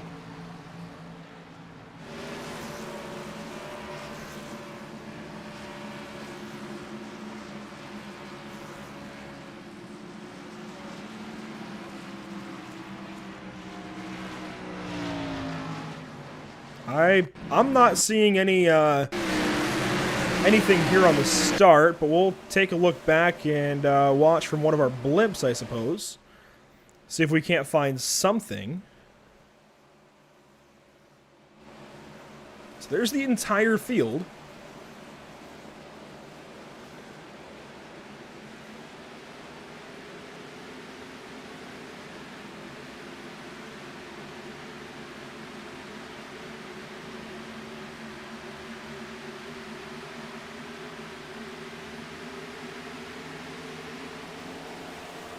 Looks like we have lost Noah Carmichael, but yeah, I'm not sure what the reasoning is here for the caution flag. Very, very hard to say currently, as we are now under caution for the second time this evening. Leader is Jack Bauer. Very, very odd. We'll wait to see what might be happening here under this now the second caution flag on the evening. Lap 52 of 94. Thought maybe for a second it might have been for connection issues. I'm not seeing anything that would lend me to believe that. And we are learning now that it is for a jump of the restart. So Jack Bauer has been called back, and rather than giving him a black flag, we're going to write this lineup. And actually, it's going to give these guys an opportunity to pit as well. This changes everything. This really changes the entire dynamic of the race, because now these guys who come in on this stop are good to the end. I mean, this changes the entire complexion of this race, the entire strategy. Everything's flipped up on its head. And as we wait for Noah Carmichael to come back into the session, hopefully, this truly changes this entire race. This caution right here, I think we're good to the end from here on just one stop. I think these guys are certainly going to try it, whether or not they are. We have several drivers in the pit lane. Here's Noggle with many more leaving. This is going to be very, very close. Everybody watching, pay attention to this. This could change the entire race. We've got 21 to go this time by. We'll be coming around to, or no, sorry, 22 this time. We'll take 21 this next time by the flag stand. And, boy, this is going to be very, very close. If we were seeing them run 17, 18 laps, if we can get just a few more laps under our belts here, this will be oh so close to where somebody, for example, a Jack Bauer, even though he stayed out, somebody in Bauer's position could try and extend fuel, could try and save fuel in the draft, and yeah, try and line this up for themselves here on a strategy play.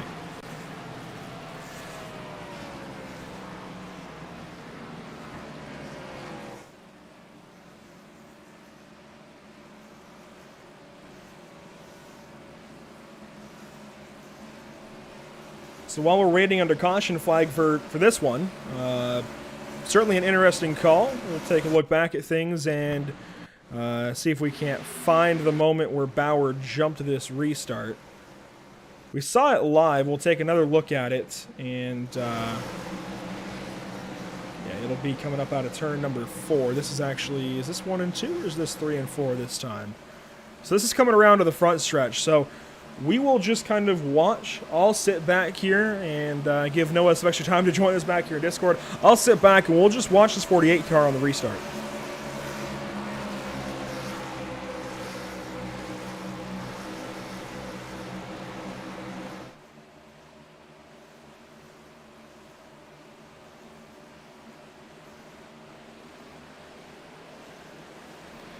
It definitely went early, caught these drivers sleeping. And clearly, I think drivers being told that for the better of the field, just wait until the iRacing green flag. Now, there's a couple of options these drivers can take. This is one of them in most races. Well, obviously, not all leagues have their own rules, but in most races, drivers get the choice of when to start the race if they are the race leader, so they can go anytime, usually between the iRacing pace car coming into the pit lane and the iRacing sim throwing the green flag and the green lights that we see on the broadcast as well. That is usually the restart zone, if you will, even though the restart zone is, per the racetrack isn't necessarily used on iRacing. That's usually what's allowed, and by the iRacing sim, you will not get a penalty for launching within those bounds. However, again, leagues get the option to make their own rules, and one of those rules being that we throw the caution flag when that does happen to reset this here, and Jack Bauer, given the warning for jumping that restart in race control's eyes, and we'll line things back up. We'll go at it again. Now, we have just 40 laps to go, and we'll go back green flag racing. I'm not so sure that this puts us inside of a window to go to the end of this race, but it's going to be darn close, and I think these guys are going to try. Obviously, it depends on when they pit, and I think these drivers are going to be lifting as much as they can in the draft to try and push this to get every last drop. We might even see a driver or two stay out there for an extra lap on their own, or maybe with only one other teammate, just to try and eliminate that pit stop, because I think it's certainly well worth it if you have a drafting buddy to run an extra lap around this speedway and maybe a little bit slower, even be separated from the pack just a little bit, but eliminate that pit stop that's going to take almost a minute on the pit lane total. And given coming in, slowing down to come in and speeding back up to exit the pit lane, I think it'd be worth it for these drivers to explore that option. Obviously, the drivers will do so as they please, but obviously they're thinking about it, or they would not have come in that time. They would have just realigned back up and gone back at it. So it's lap 54, coming to lap 94. We've got 40 laps to go, this time by the stripe, and we're going to re-rack them, restack them, quite literally. And go back green flag racing is Jack Bauer. Well, I'd say he's learned his lesson, hopefully, and will restart at the drop of the iRacing green flag. So waiting for him to do so now. We'll watch iRacing's flagman Barney drop the green. There it is. Noggle immediately to the top side, and they'll race to turns 1 and 2.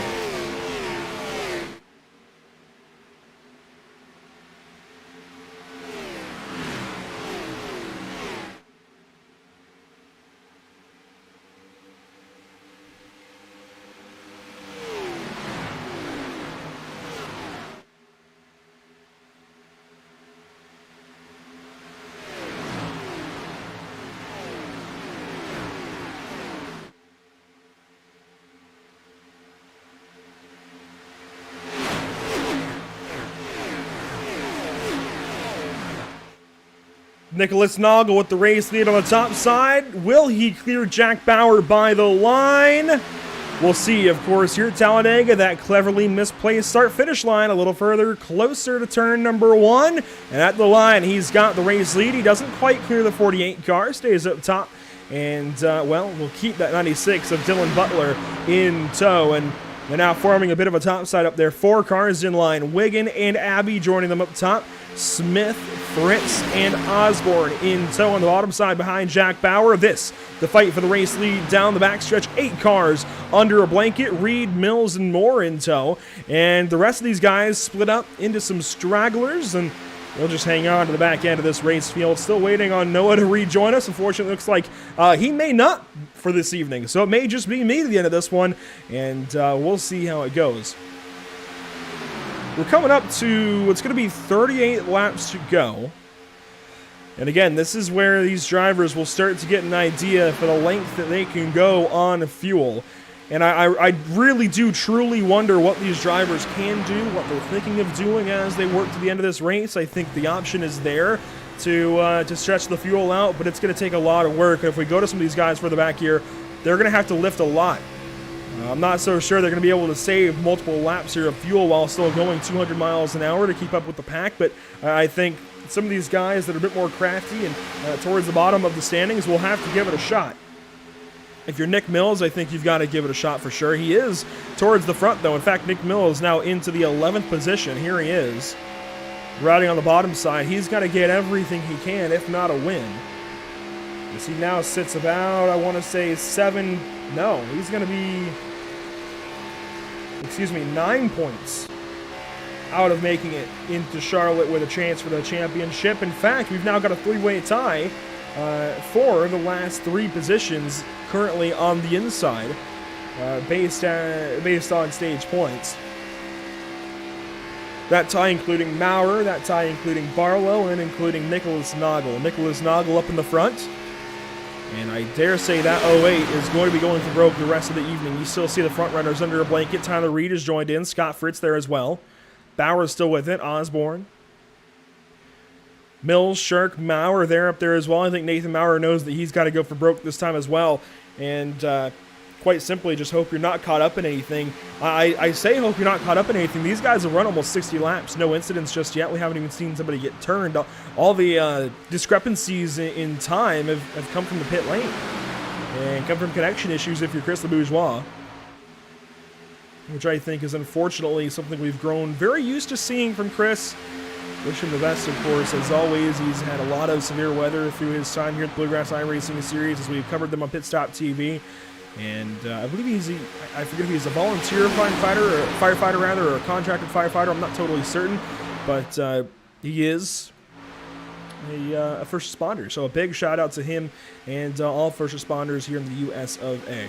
Lap 59 of 94. We'll come around back to the start-finish line this time to take lap 60. Wes Wigand up top. He's got teammates, well, two teammates in Worthington and Abbey. They're there. And they're going to help that 88 take the race lead. I think he might have led across the straight that time by. And by my notes, I think we're waiting on, well, let's see, we'll check in on this live, as I think one of the drivers we're waiting on to see if he's led a lap would be Wyatt Brackett. Has he? Yes, he has. So we'll add a 1 underneath his name. And we're still waiting on Maurer, still waiting on Barlow, still waiting on Shirk, Mason, and Mills to get up there and lead a lap. Here's Mason. He's not done so just yet. Neither has Maurer. Neither has Mills. In fact, he's watching Ryan Smith, and this could get sketchy with Jack Bauer in all of this. That was almost interesting out of 4. Ronnie Shirk, has he led? No. So Ronnie Shirk Jr.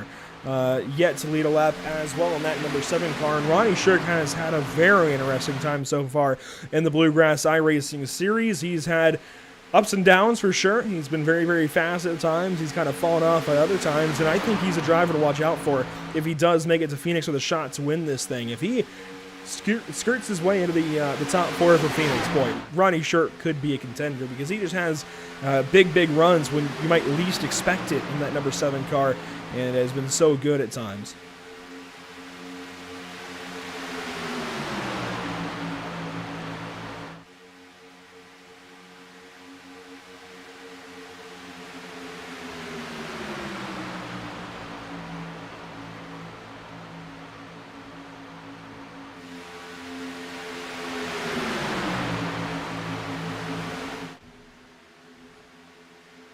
Just over 30 laps to go. I'd say most of these guys will have an idea of what they can do at this point in the running, if they can go the distance or not. It's going to be hard for us to know, and I think the first indicator, of course, will be the first round of pit stops.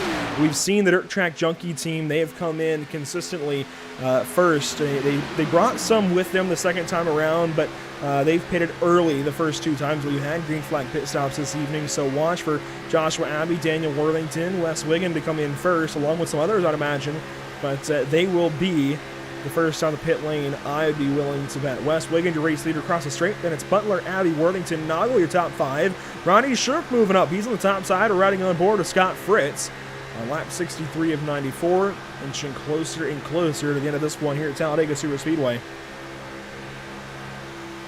250-mile event. It certainly tests these drivers' patience, but they've been very patient so far this evening.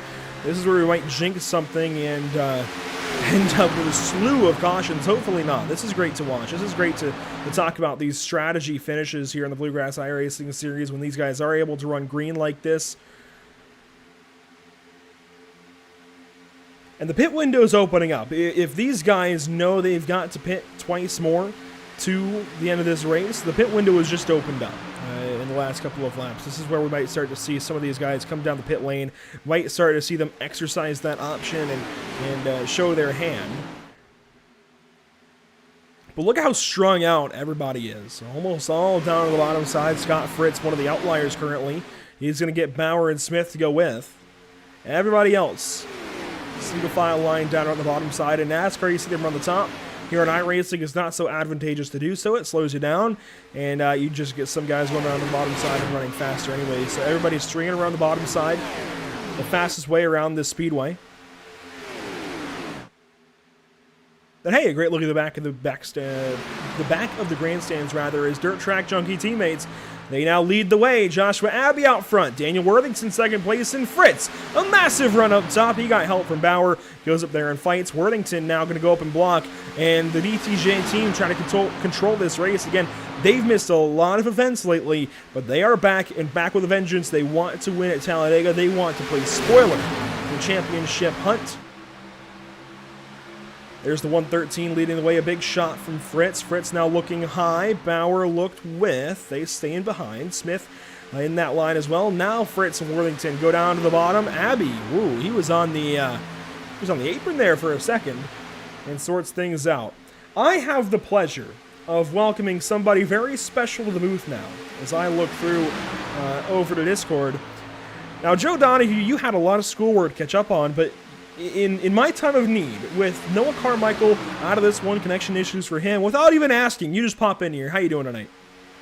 Oh, I just took an exam in heat and mass transfer, some pretty high-level thermodynamics stuff. My brain's kind of fried, but one of my favorite things in my weeks to get me through college is the Bluegrass iRacing series, and I saw you guys had some internet issues over there. Noah, a very good friend of mine. I love him to death, and sometimes it happens, but it's a pleasure to tune in tonight.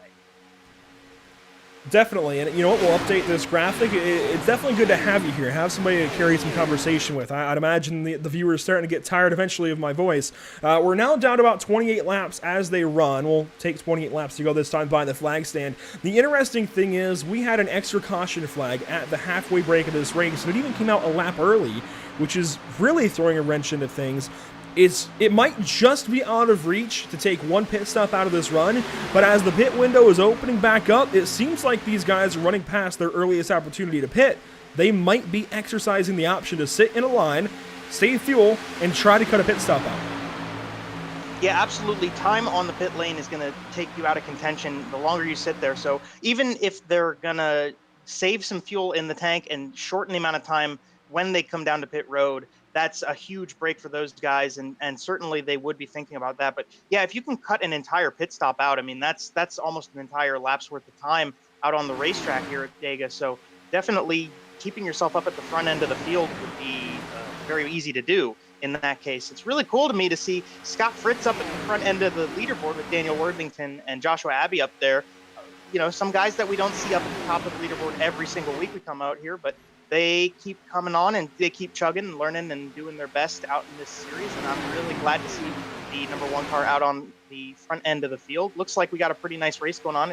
Seems to be mostly single file right now. So like you said, Andrew, you guys trying to save some fuel and keep their stuff together and have a nice car at the finish.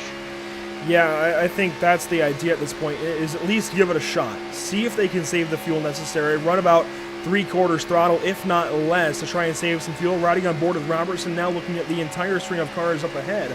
And I know you weren't studying string theory earlier, but these guys are working on a string theory of their own around the bottom side right now to see if they can save enough fuel. It's a theory for now, but I think with the option of saving a lap's time just about in the pit lane, I think they'll go for it. They will try and stretch this. They'll find out very soon if they can, and I don't think they'll make a bed they can't lie in. I think they will just do whatever they feel the best they can. I still think it's a great option if they can stretch it out to try and eliminate a pit stop, because again, I think even if you end up a little bit away from some of the rest of the field, I think it's better to run maybe slightly slower than a pack of cars, as long as you have somebody with you, than to pit early and have to pit a second time. We see, well, here we go. Pitting for the first time is most of the field, I'd say. Probably about half of the field. Yeah, it looked like the majority of that group at the front end came down. Daniel Worthington, Joshua Abbey. Up there you see Scott Fritz leading the way down. Jack Bauer is in there as well. Dylan Butler is the car out front that stayed on the racetrack, and a couple more guys. Nick Mills right here on your screen. So these guys are all just going to top off, see if anybody wants to go crazy and take some tires. Jack Bauer being one of them here on the screen. Looks like only going to take right sides for him, as the rest of them all come out of pit road. We'll see if Joshua Abbey is able to keep Scott Fritz out. It's not quite. He might get some momentum out of the run down to turn number 1. Back up at the front end of the field, you got 2 Toyotas leading the way of Dylan Butler and Nicholas Noggle. A big change. Suddenly we have a massive pack. A lot of these guys pitting. Osborne gets turned, hangs on to it. Great save from Ed Osborne. I think he had slowed down in front of Nathan Maurer. That's going to impact the 97 car's front end. Butler, Noggle, Shirk, and more pitting this time. It looks like the only championship competitors are Noggle and Shirk. So very important to note for those two. John Kinder stays on the racetrack, and everybody suddenly was racing out of turn number 4 to try and beat the band back to the start-finish line. They did so, and now these are your race leaders amidst the pit stops. I think that's oh so interesting that they were suddenly racing like that, because even if you're planning to pit right here, just come in. I'm not sure why you'd risk a 3-wide massive pileup. But, boy, that was oh so close. We'll see if they pit this time. And, yes, so this is a 2-stop race. Nobody, I don't think, can do it. Yeah, so they're going to all come Kendall down on pit his road, own. and we'll see how this cycles out. I did notice Justin Winters trying to run in as fast as possible on the outside of the pit entry, get in front of the 28 and 21 cars that he was sitting behind, and he did so. But as they all come down, Nathan Maurer pulls into his box. Lancaster, you see him off your screen, pull in. John Kinder now slides into his pit stall as well. Going to be interesting to see how this shakes up out on the racetrack once all of the groups have come back out and gotten up to speed again. Ryan Kendall leading the way right now, got kind of caught out, and the 68 car still running away. He does have some draft here to help him, but this is big that Ryan Kendall is on his own currently. I'd imagine he'll pit this time by, and you've got to slow down by a certain point, otherwise you're simply not going to make it. I think he realized quick he was on the wrong idea. Now he'll come in. This is going to hurt the 68 big time. It's hard to say if this will eliminate him. He comes in with plenty of points to the good, but it's going to be tough if he does get shuffled all the way back to the field, and we've only lost 1 car in this running so far. One other is 1 lap down, so the opportunity is there to drop all the way to 25th. Yeah, that would be a tough break for Ryan Kendall, but remind me, Andrew, now I was in an exam and I didn't see earlier if Ryan Kendall got any stage points, because that would be a pretty significant boost in He did not. the standings. He did not. See, now we've talked about that behind the scenes over here at PitStop TV about how important those stage points have become, especially with how tight the race is, to stay in the playoffs and make it forward to Phoenix. And so to get those extra, maybe you get 5-6 extra points if you round out the top 5, pretty big deal in the rundown at the end of the race. So that's a tough break for Ryan Kendall that he didn't get any of those bonus points, but leading that lap maybe got him 1, so hopefully that has some value to him as he comes back out onto the racetrack right in the midst of this big group. Should be okay. At least he's got a group of cars to draft with down the backstretch. So he had already led this race. He already had that bonus point netted for himself in the number 68. But yeah, no stage points. Meanwhile, everybody around him pretty much did get stage points. Wyatt Brackett got 9 for finishing second. John Kinder got 10 for winning the stage. Robertson got 5. Grenier got 3. So for Kendall to be caught out like that, suddenly he's looking at 4th, if not worse, after this one. It's going to be tough to work himself back into that top 4 next week at the Roval, assuming he moves on. A whole lot can still happen. Scott Fritz leading the way. It's lap 74 of 94, just over 20 laps to go. Everybody's got to hit one more time. Boy, those stage points are really going to have an effect on things. I think, thankfully, for some of those guys that were already close to getting in, got those stage points. But, I mean, Nicholas Noggle went out there and got 8 for himself. That's going to move him from the bottom side of the 4 that would have been out, suddenly to just above the cut line. Yeah, and like I said, and like we've talked about before, that's just what those stage points mean. And I think it's a really great opportunity for these guys to, over the course of the race, have something to race for rather than just sitting in line the entire time. And it gives some value to having a strong beginning of the race. Obviously, you got to be strong at the finish, and coming to the checkered flag first is the big way to get those points. Obviously, to win the race is a pretty big deal and worth a lot to your efforts in the championship. But right now, up at the top end of the board, the guy leading the way, not even doing that, just out here trying to get points in the regular championship rundown, if you want to call it, and just try to get a win and break through. Scott Fritz never quite broke in that way before, and we're looking forward to seeing if he can do so and continue forward here.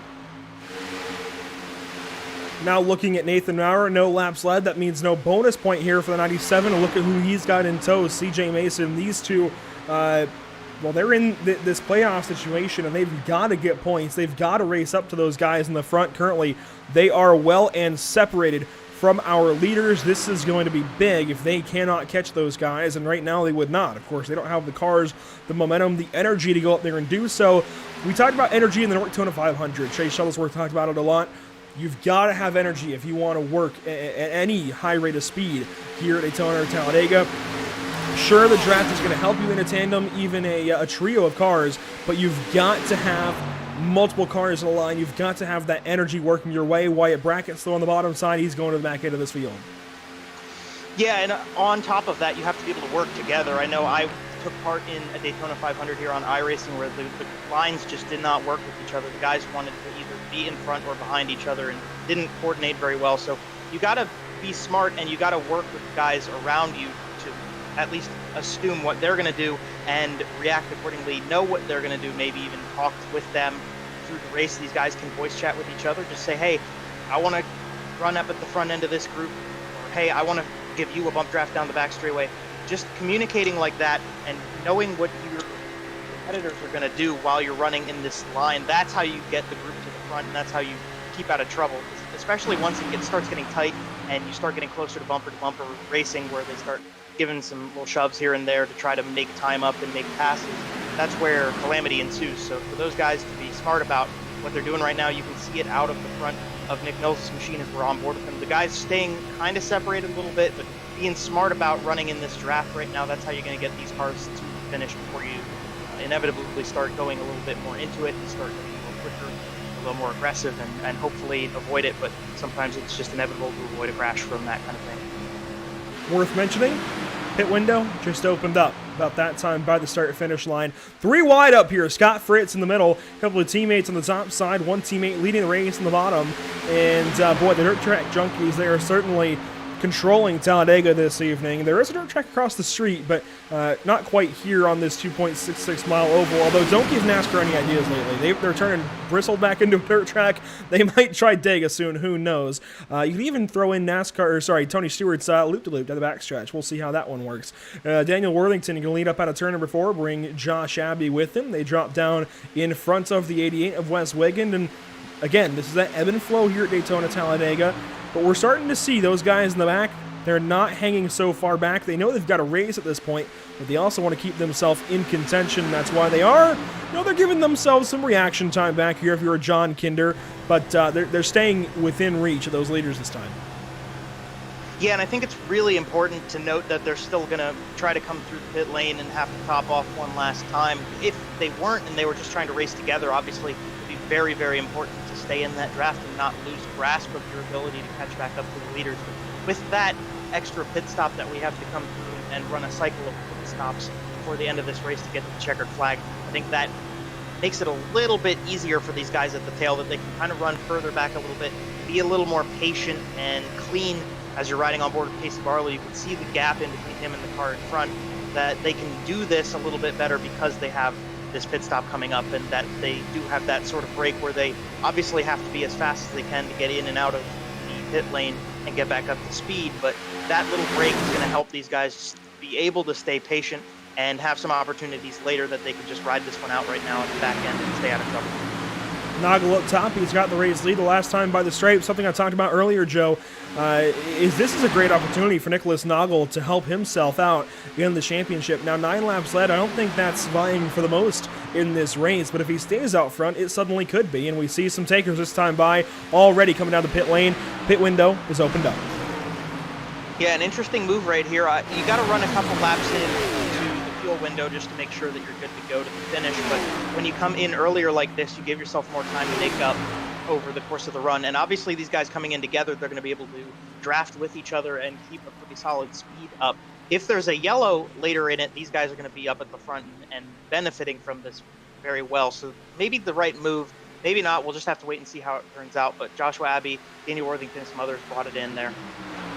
Ryan Smith, Brian Terry, Michael Britson here in this 3-car group, and they're racing a little bit. They're way off the pace, just trying to make it to the end of the race in case they get a caution flag and get back in this one.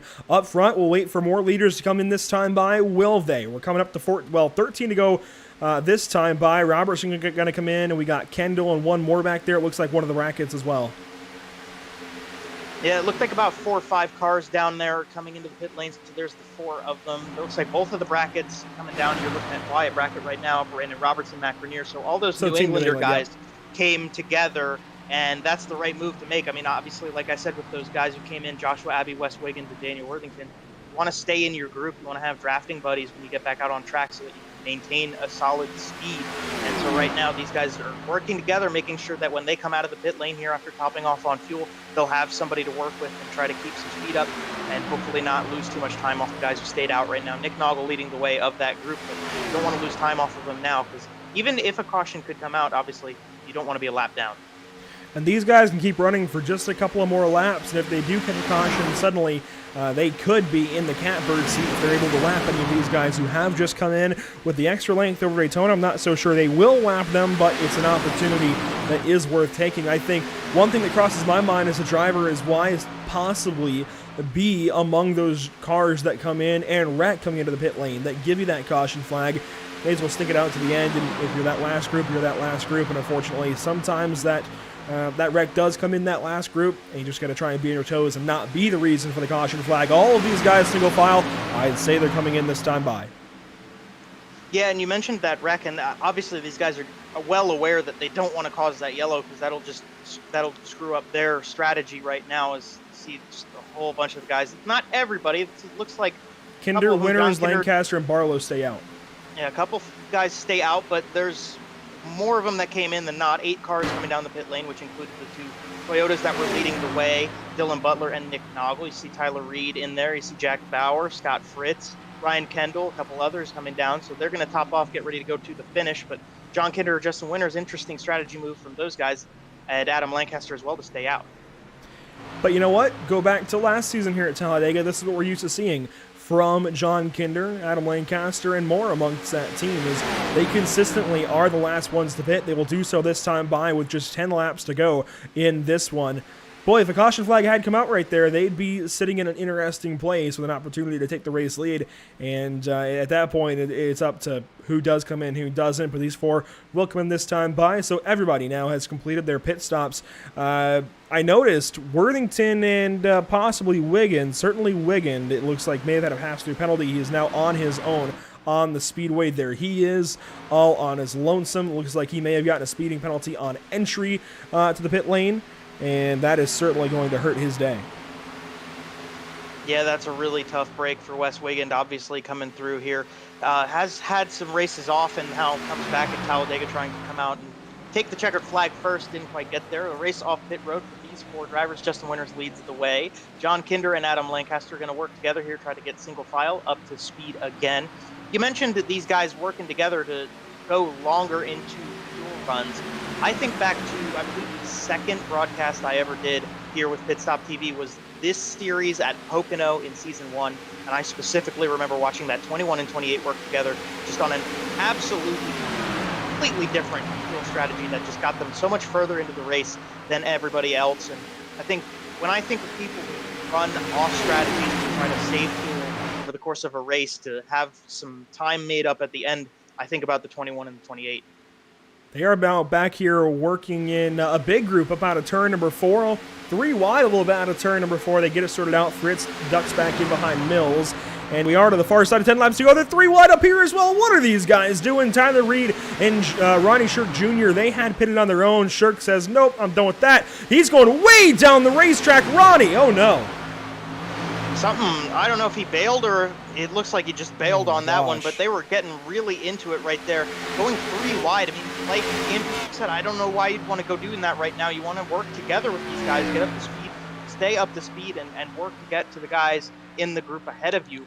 Obviously, going 3 wide is not going to help in terms of speed, so definitely a tough break for them. And now Ronnie Shirk Jr. is caught out all alone in his lonesome back here, hoping for a yellow to catch back up, because elsewise he's just going to have to ride it out where he is. I'm going to be honest, I think that one's a little bit silly there from Ronnie Shirk. He just completely took himself out of a chance to win this race. I get it. Those guys are getting crazy, but you can't go all the way down to the inside wall almost at a turn number 1 because he could not rejoin under speed and goes way back, not even in the same frame now as these guys as they race in a turn number 1. Lap 87 out of 94.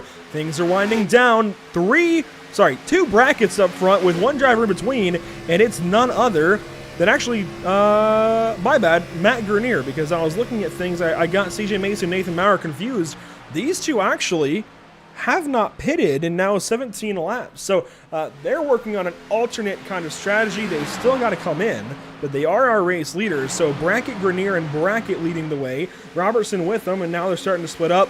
It's 200 mile an hour pace laps once more. I mean, nothing crazy. That's all. Yeah, nothing crazy. Just going, 200 and some miles an hour, side by side, inches apart from other guys. Nothing too major. No big deal. It is interesting that they're starting to get double filed up. That means the guys are starting to get a little bit antsy and aggressive to try to move forward as they close in on the checkered flag. Right now, up at the front end, you see the bottom line seem to be the place to be, as they might go 3 wide down the front, or down the back stretch, my apologies there. Matt Grenier does slot in to the lead of that bottom line, but the top side got a lot of momentum down the back straightaway.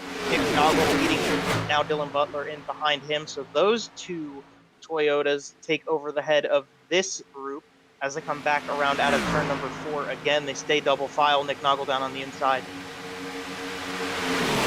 The entire field coming at us here to the tri-oval.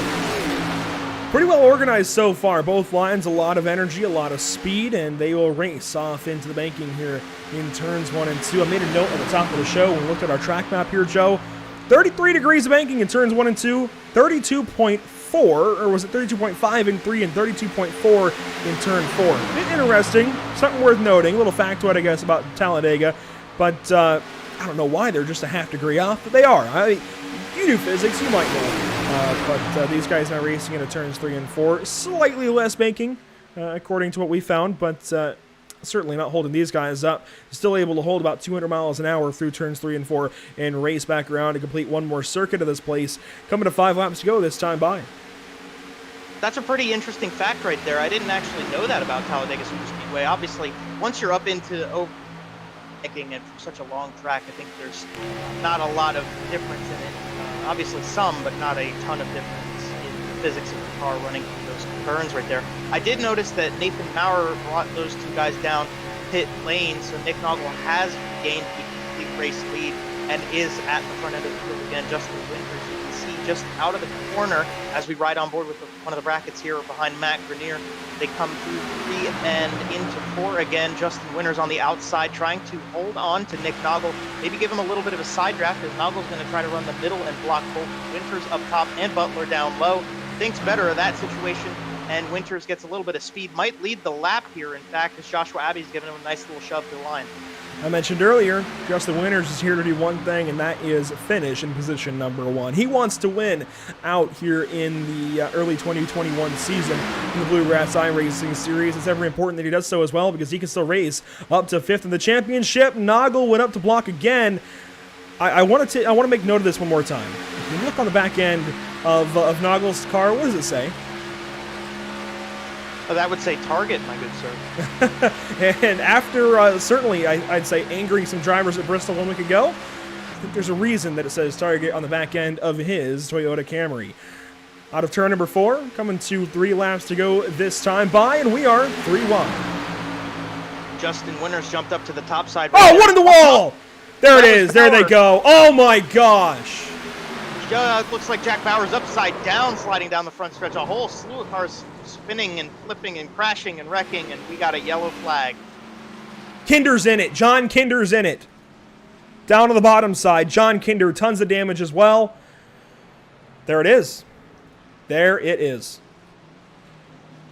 That is such a tough break for John Kinder. He was lucky to get through last time out at Bristol with the race he had, and he was running really strong here from what I had seen since I joined our broadcast. And obviously we talk about it week in, week out. He just gets caught up in other incidents that he doesn't have any fault of, but that was just a little bit of speed out of Jack Bauer, I think, and he was trying to get through just where Justin Winters ended up being, and that stacked him up, and just nothing they could do from there, and just a whole slew of cars crashed.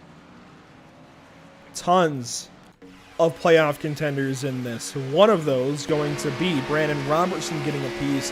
This will be a great look at things. Actually, you know what? Let's watch it from Brackett's point of view. He's right behind Jack Bauer. Jack Bauer, I don't want to say chose, but simply chose. I mean, he pounds the wall right here in the tri-oval. I'm not sure what leads to it. might get a hit. No, he just looked high and there's a wall. I mean, there is no more room. Oh my gosh, look at the ride he took. Yeah, Fritz absolutely got hooked into him there from on board with Brackett. Brackett just slid down. And that's a lack of holding obviously- your brakes. I mean, come on.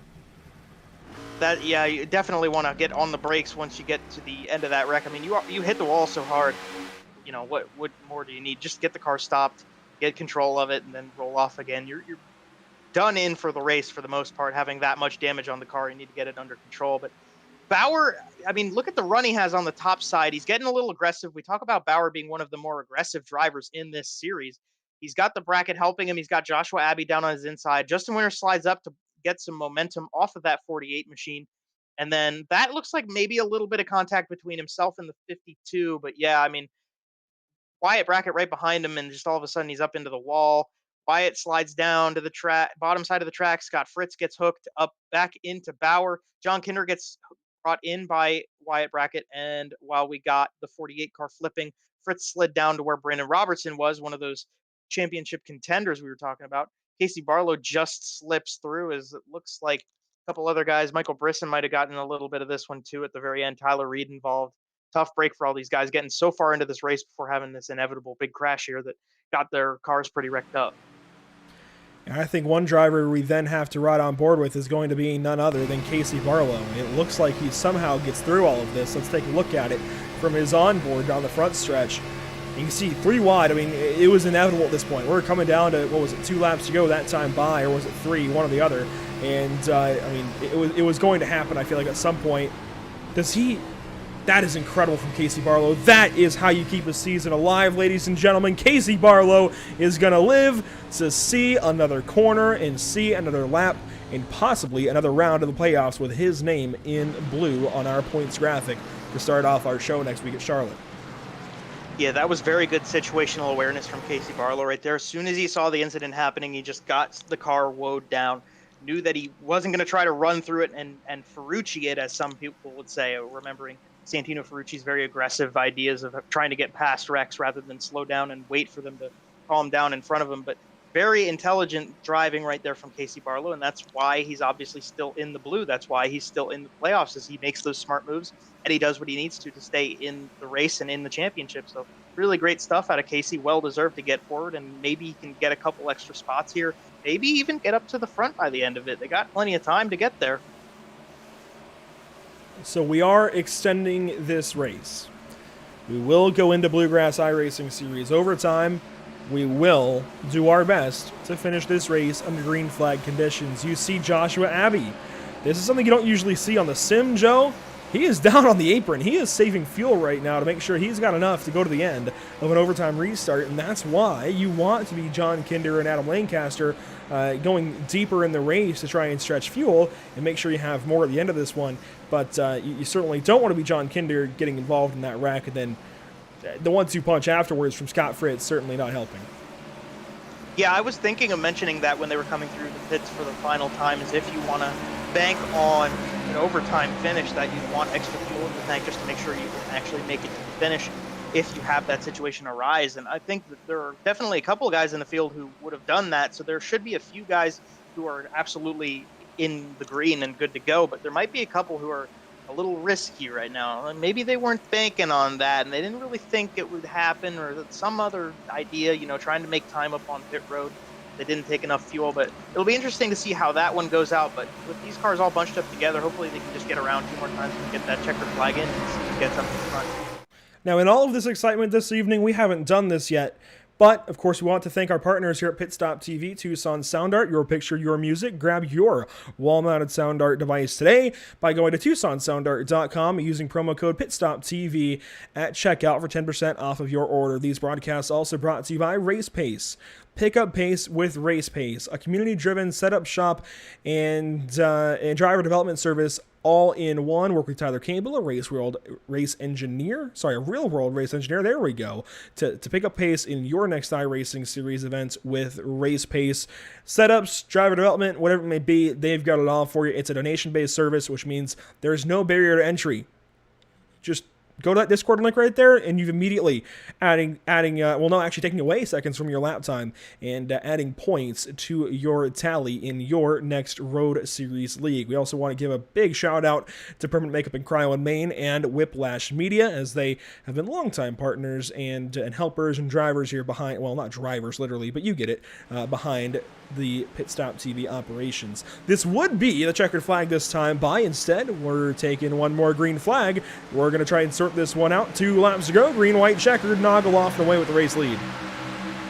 Great start on the bottom for those 2 Toyotas. Noggle and Butler sticking it together right now. Noggle got a really great restart. They're maybe going to go single file. The field looks pretty clean into turn number 1. Hopefully they stay that way out of turn number 2 right now. On the bottom side, those 2 Toyotas are left out alone. Looks like Worthington down on the bottom is going to get some traffic and slide up where they are.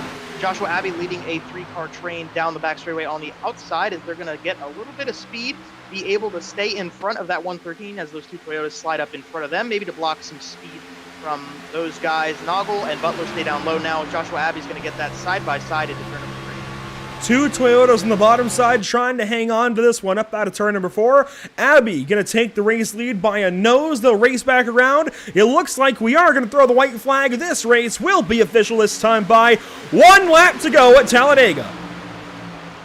Down to the run to turn number 1 on the outside. Joshua Abbey has the speed. Justin Winters giving him the push. Meanwhile, on the bottom side, now the momentum goes back to those guys running the shorter way around the corner. Nick Noggle, Dylan Butler. Dylan got down below the yellow line instantaneously there. Keeps control of that car. They're starting to get a little argy-bargy as they go back, but Josh Abbey with some speed gets that lead back down the back straightaway. You see them racing into turn 3. Nosing ahead is Josh Abbey. He drops low. No, I don't think you want to do that. You want to stay in front of Winters. Winters now with the edge on the top side. A big shot mid-corner from Noggle. They'll race back around to the cleverly misplaced start-finish line. Does Joshua Abbey suddenly win? Noggle took a swipe at his rear end. He's going to go onto the apron. I think that should be a penalty if he does advance his position. Across the line, 5 wide, and it's the 5-car in victory lane. Oh my gosh! Did you see the run that Casey Barlow came on with? That was incredible. That was incredible to see that 51 car slide all the way up. But Josh Abbey, I mean, you said it. You were skeptical about that move he did with the 52 car, but it worked out for him. Josh Abbey came home first. He got that win. Boy, did it ever. We will have to take a replay of that. I can't believe it. These guys have not raced recently. I want to throw that out there. I'm not sure what these dirt track guys have been doing. I don't know, messing around in the mud. But they come back at Talladega. They're not at the dirt track at Talladega. No, they are on the 2.66 mile super speedway. And Joshua Abbey finally grabs a Bluegrass iRacing Series victory. How about that? We'll be talking to Casey Barlow, Nicholas Noggle as well. This is huge for the driver of the 5. Playing a spoiler to everybody this evening. The storylines are all within the playoffs, but the 5 is going to win. That might be one of my favorite finishes ever in this series. That was absolutely stellar. And I got to give a lot of credit to Josh Abbey. I know I saw, I believe it was LTAC at Daytona a good while ago, albeit a good while ago. Josh Abbey just came out, did a one-off at Daytona with that group, and got 3rd, I believe. That was his run that just proved to me he has the skills to win races at super speedways. See some of his teammates over there giving him a little bit of celebratory love out on the front stretch. Really cool to see these guys all working together. Maybe get a group burnout session. Now this is cool. This is the type of really cool stuff we like to see in the Bluegrass iRacing series. How about it? Those 3 doing burnouts to celebrate finally a victory for Joshua Abbey. Worthington joins him in the top 10. Wiggin had that penalty. I'm not sure where he checks in on the evening, but it's going to be somewhere down the running order. It looks like it's going to be 13th position, but still, top 10s for 2 of these guys. Let's take a look back, find out how they did it, because oh my gosh, I still can't believe what we just saw out of the number 5 in that final lap. I was very, very skeptical of his option to drop down in front of Noggle, but it's going to work out. Yeah, so they come out of turn number 2, and you see the run that Abbey has with Justin Winters. Now, the thought process is stay with Justin Winters. You've got a really good pushing partner behind you. as you go through 3 and 4, you can see Justin Winters basically locked to the tail of the number 5 as they go into turn number 3. And so we're looking at where Josh Abbey decides, I'm going to go to the bottom side. And at this point in time, you're thinking, well, what about your drafting partner, Justin Winters? You guys worked really well together, and rightfully so. Obviously, that 52 car is fast, but you see Nick Noggle start to get a little bit of help from the draft of the 5 car in front of him, catches up to the 5. And now this is pretty important here. I think this is worth noting is the push that you get from the 08 to the 5 car right there, that little nudge coming through turn 4. That gave the 5 a lot more momentum. And as Justin Winters still scrambles with Matt Grenier on the top side to try to get a run together, you've got Nick Noggle pushing Joshua Abbey out further in front. Dylan Butler working with Nick Noggle right there. They come out of turn number 4 again. And then Noggle's going to try to get some momentum down this little short chute into the tri-oval and make a pass on Josh Abbey. But Josh Abbey goes straight to the yellow line, blocks the bottom side. Meanwhile, you can't leave out the rest of the guys in the group. You're looking back at them starting to get 3 wide, on them now 4 wide as they're trying to find their way around the cars respectively in front of them. One of the brackets in there, Casey Barlow, another guy making moves. They're already 4 wide at this point. Nick Noggle slides to the bottom side of the yellow lines, which you are not supposed to be down there to pass. Casey Barlow, you can see the run the 51 car is getting. Meanwhile, a whole slew of cars 3-4 wide behind him.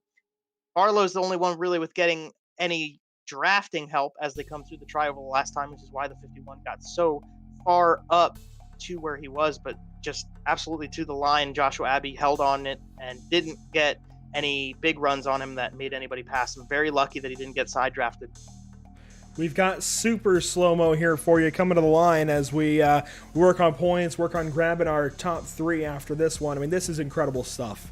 5 wide at the start-finish line once it all gets sorted out. Josh Abbey, he jumped in front of Barlow there for a moment, and then he's going to jump back up, and that's where Barlow looks low.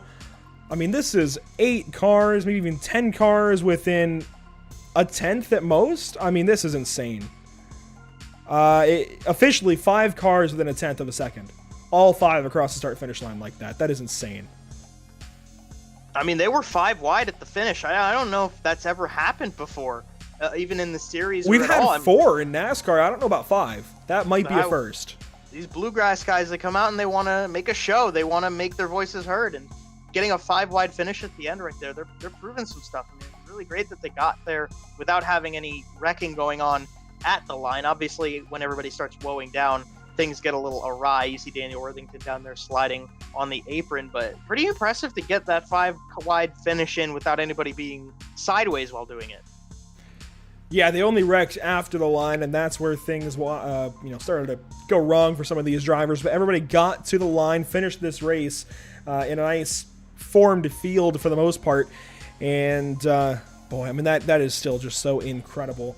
Talking about Nathan Maurer earlier on in this one, I'm just looking through some of the finishing positions here. He actually was able to get up into almost the top 10 at the line, crossed over in 11th. That's incredible. We're going to have a lot to talk about here in the latter stages of this. Don't go anywhere. We've got post-race interviews on the way from Talladega Superspeedway. You do not want to miss these interviews. This is going to be fun.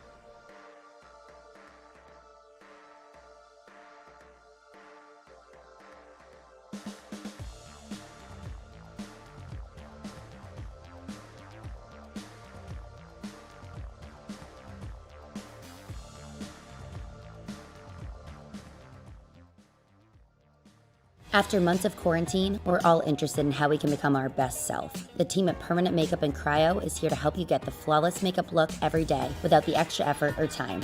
When it comes to your appearance, you deserve the best care that money can buy.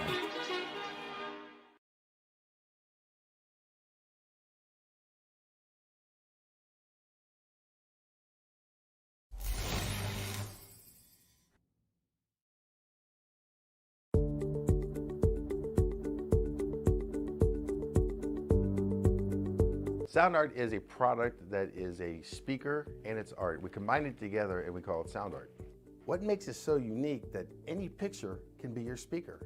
Sound Art gives you the high quality sound without the ugly speaker. This isn't a picture with a speaker, the picture is the speaker. Just imagine your wedding picture, upload it onto a canvas, and now it's speaking 10,000 tunes. I mean, it's a very cool concept. What we like so much about it that you can take anything that means something very special to you, upload it on the canvas, have it hanging up in your room, your balcony, wherever you want to put it, and now it's a speaker. I mean, how cool is that? It's something that we have that and no one has. No one has this product. It's just a great gift to give anybody. It's just a neat concept. Around here we say, art never sounded so good.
Welcome back to the Talladega Super Speedway, and 96 laps in the books, just over 250 miles, and we have a brand new race winner, not only at Talladega Super Speedway, but more importantly, in the Bluegrass iRacing Series.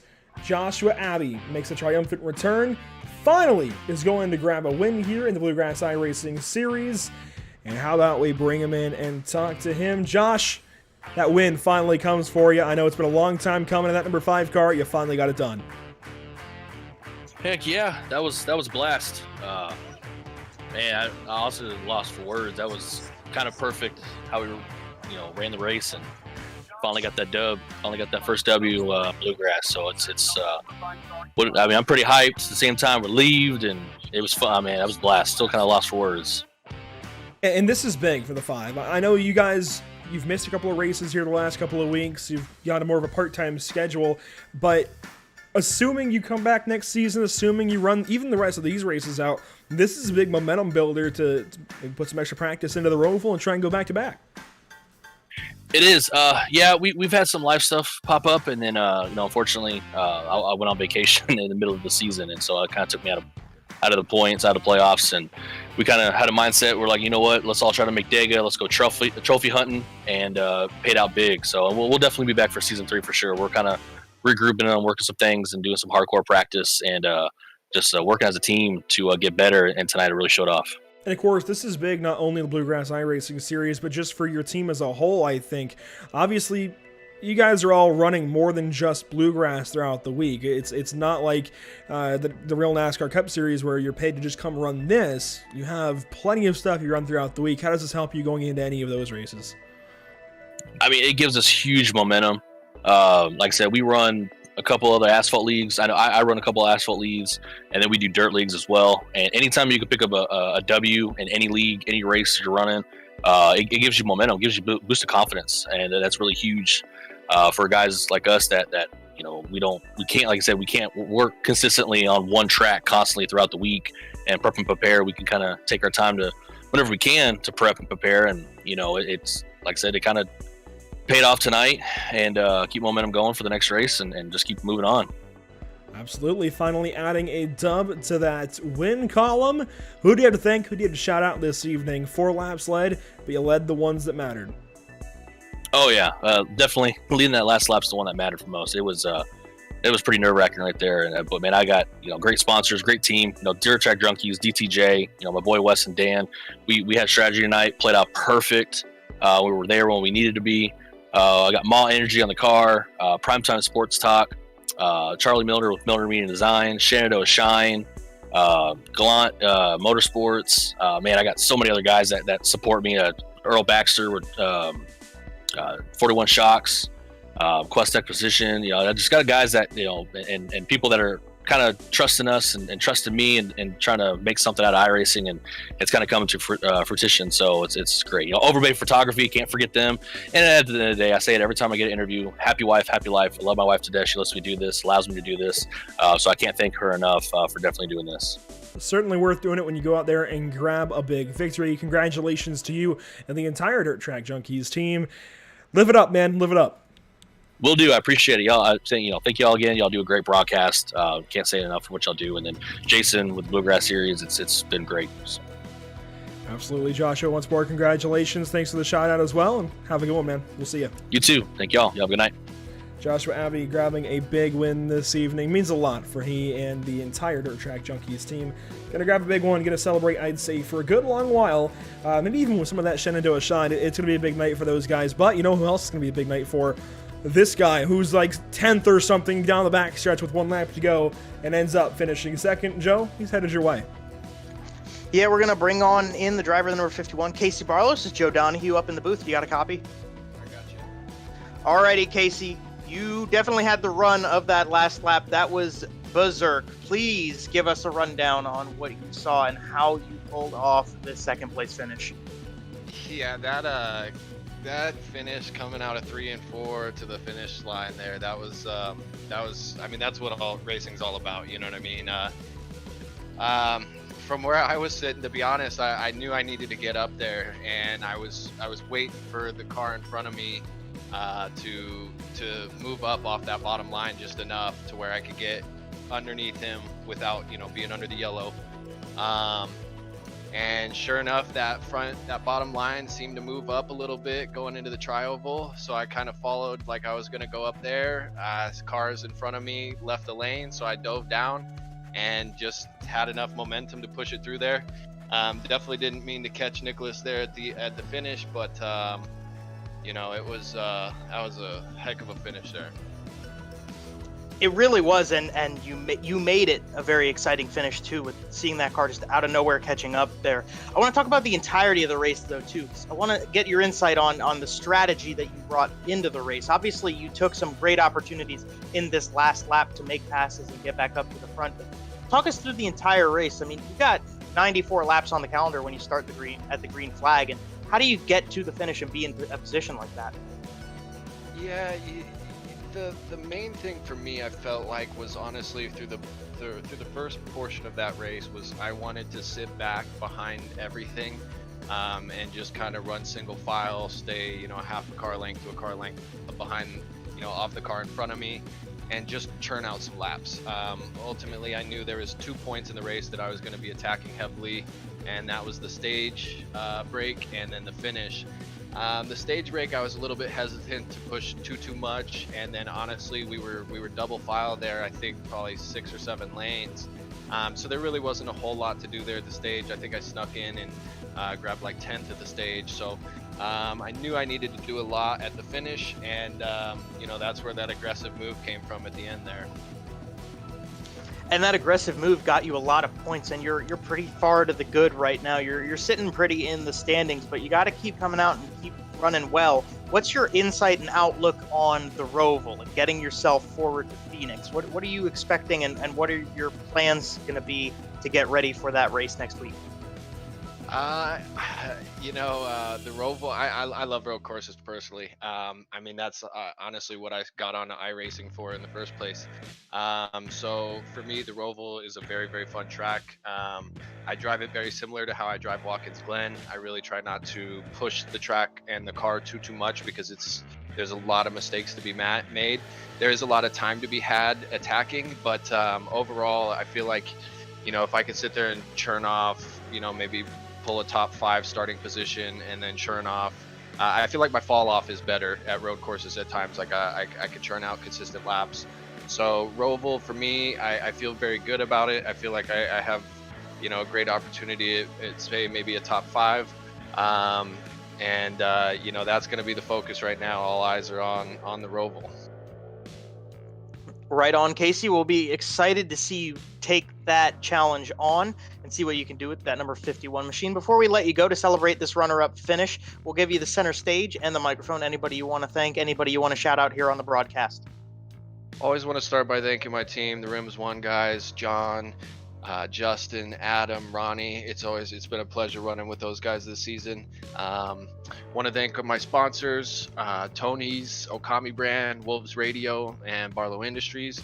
And then just always a shout out to my family, and a big thank you to Bluegrass iRacing Series and PitStop TV. Well, thank you very much, Casey. Congratulations on this one. Very good insight, and we'll be looking forward to getting a little bit more of it next week at the Roval. Take care and enjoy this one, my friend. Thanks, guys. See you next week. Very great insight there for Casey Barlow, giving us a little bit of a rundown on how to get that car to the finish right there. I'll hand it back to Andrew Cardinale right here. He's going to bring in the third place finisher, Nick Noggle.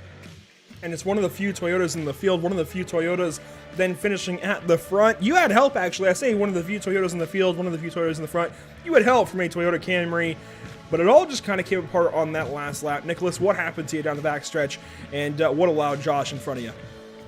Yeah, Dylan helped me all race long. I can't thank him enough, man. Like, we got hooked up as the two Toyotas there and just kept running. But going down that backstretch there, I knew that going down into 3 and 4, we didn't have the pushing power behind us that upper lane had. I knew they were going to get a run off, and it was just everything to maintain. Didn't want to do something stupid and lose what we had.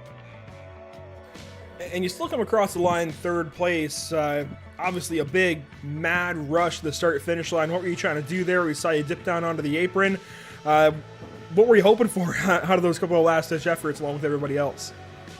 Well, I figured it would be quite a cluster there coming to the end, so I just honestly went the only spot. There was a hole, and seeing the 51 come in there and close the one in between me and the 5 car, and then I knew there was tons of them out to the right side, so it was going to be tight at the end. We knew it, and didn't gain any spots by doing it, but didn't lose any either.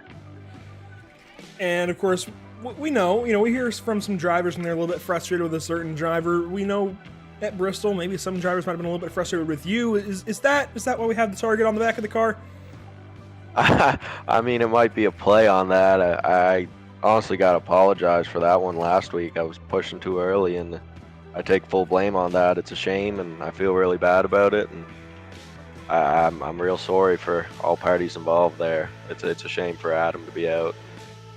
It's been a good season with all these boys, and I love racing with them, and it's fun to do every Wednesday night. Hey, every league needs somebody who's aggressive and wants to go out there with no abandon and just go win a race. And I think you fit that role very, very nicely in that black number 08. Looking forward to the rest of the season. You've just got 2 races to go. It looks like you're on the in for Charlotte next week. And by our count, maybe only 1 point out of the top 4 going into the show. What do you got to do next week to make it to Phoenix? Yeah, that would be nice. It's just going to be a good, steady run at the road course and not focus so much on where I finish, more where I'm finishing compared to the other boys. Run stable, and like you said, every series needs someone to wear black hats, right? Well, you wear it well, Nicholas. We really enjoy seeing you out there in the number 08 going for every single lap. Who do you have to thank? Who do you have to shout out this evening? I think this is one of the first times we've gotten to talk to you, actually.